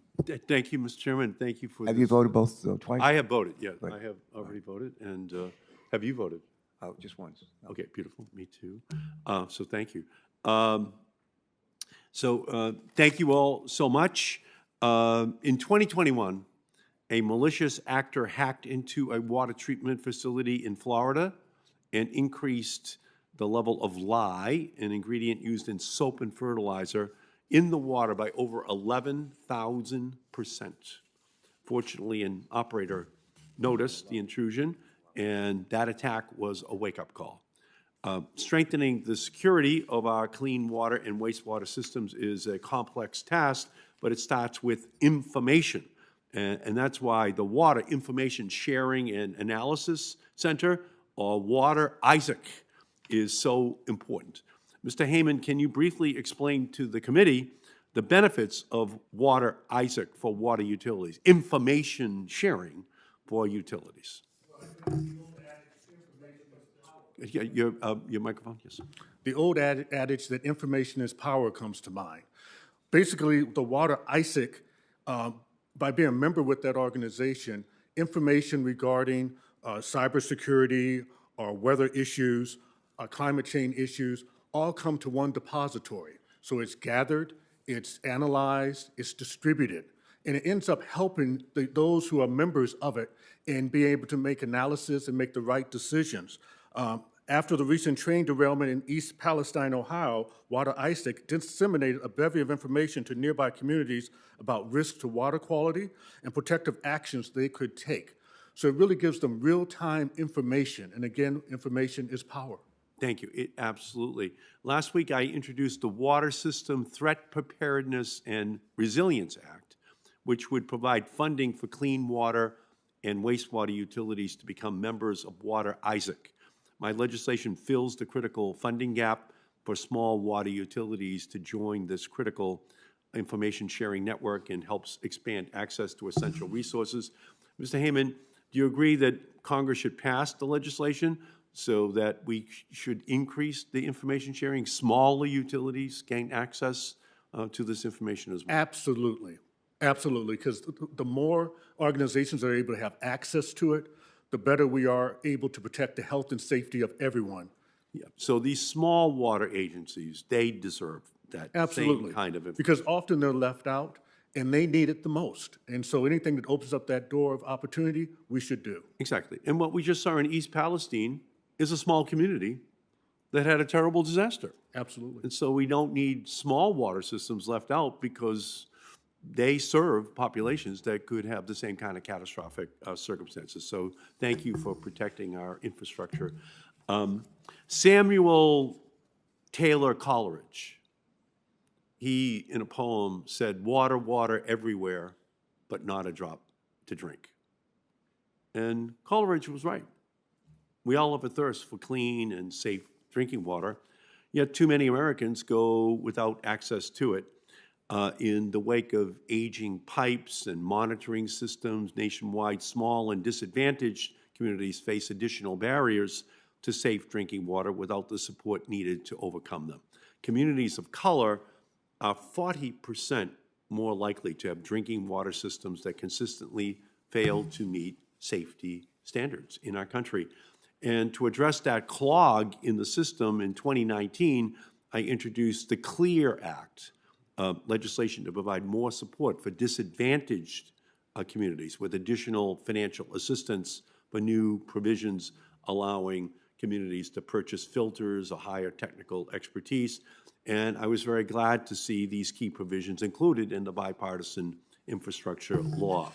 And thanks to the leadership of our chair and our bipartisan work with the administration, this funding and other resources are getting out the door and into our pipes. More than $10 million in EPA funding has been awarded, for example, to Fall River, Massachusetts, after decades of neglect to help remove lead service lines throughout the city. So again, Mr. Heyman, will more appropriated funds for the small, underserved, and disadvantaged communities grant program help more of those communities to get the safe drinking water which they're entitled to, as well as the large cities? Absolutely. And it's because the needs of our water utilities are large and expanding. They do not simply stop. They are not stagnant. For example, in the last 15 years, we've had about 700 water main breaks. And that means in the last 5 years, it's been, what, 7,000, I mean to say, or 4,000, I should say, water main breaks. They need to be repaired. We have, again, with our water revitalization plan, we have to basically tear down one treatment plant and rebuild it. And so these are expensive projects that need to be done because so much of our system is at the end of life. And so if we're able to receive grants, that helps. Any monies that we receive allow us to lessen the burden that's placed on our citizens, our customers. Yeah, so only $30 million was appropriated last year for small and disadvantaged communities, even though $60 million was authorized in the bipartisan law. So we have to work harder. We have to get that money so that the smaller communities, the disadvantaged communities in our country, get the protections that they deserve for their water supply as well. So thank you all so much for all your great work. Thank you, Mr. Heyman. Thank you, Mr. Chairman. Senator Markey, thank you. I know you got a lot going on today. Thank you for making time to be here and for all of your work on this legislation. Very much. I want to close by thanking each of you for joining us. Some who came as far away as Philadelphia, and just up the road from where my family and I live, and some who came from my native state of West Virginia, and were delighted. And then one who came from the one of the great football venues. And if I had time to ask one more question, I'd ask you about the future of Aaron Rodgers on the Green Bay Packers, but we don't have time for that. We can talk later, if you will. But on a more serious note, I just want to say thank you. This is a serious issue, as you know. Some people ask me why we concentrate a lot on water in this committee. It's without water, we don't have anything. We don't have life. We don't have a good quality of life. And it's just incredibly important for our planet and for all of us who are fortunate enough to share this planet. And speaking of shared, there's a shared responsibility with respect to providing water sanitation, wastewater sanitation, clean drinking water. It's not all on the federal government. It's not on the state or local governments. It's not just all on the utilities. It's not just on customers, those of us who drink and use the water. It's a shared responsibility. We all have a role to play. And our hope is with the implementation of the bipartisan water and wastewater legislation that we passed, that we're going to be doing a better job at the federal level of meeting our responsibilities on this front. Senators are going to be allowed to submit written questions for the record, and they're going to be allowed to do that, I think, by 4 p.m. on Wednesday, March 29th, 4 p.m. on Wednesday, March 29th, which is about 2 weeks from today. And we'll compile those questions. We'll send them on to you, each of you, and ask you to try to respond to them, if you will, by Wednesday, April 12th. Wednesday, April 12th. So if you could do that for us, we'd be most grateful. In addition, we've received a number of statements for the record from a wide range of stakeholders. And I would ask unanimous consent at this time to enter these these statements into the record. I like to make unanimous consent requests when I'm the only senator in the room, because the only person who can object is me, and I never object to my own unanimous consent requests. So that would be a first that you would witness, but you're not going to see it today. But on a serious note, my mom passed away a number of years ago. From West Virginia, born right outside of Beckley in Raleigh County, and my mom's a deeply religious woman, and she used to drag my sister and me to church very close to where we lived in Beaver, right outside of Beckley. And she would drag us to church every Sunday morning, every Sunday night, every Wednesday night, and most Thursday nights. And people say, do they have church on Thursday nights? Well, we did in Beaver, and we're there more often than not. And then she would take us home and we'd watch Billy Graham on TV. So one of the things my mom was really intent on instilling in my sister Sheila and me was golden rule: treat other people the way we want to be treated, which is really what we try to do with this legislation, if you will. And the other thing, a real focus on Matthew 25, looking out for the least of these. When I was thirsty, did you give me to drink? So I think we've touched a lot of bases here today, but even some scriptural, and that leads me to close with the idea that there's a moral responsibility here as well. It's just not an economic imperative or nice to do imperative. There's a moral imperative here. And I think we're all trying to, regardless of what our faith is, I think we're all trying to meet and reach that moral imperative. And we thank you very much for being a part of all of that.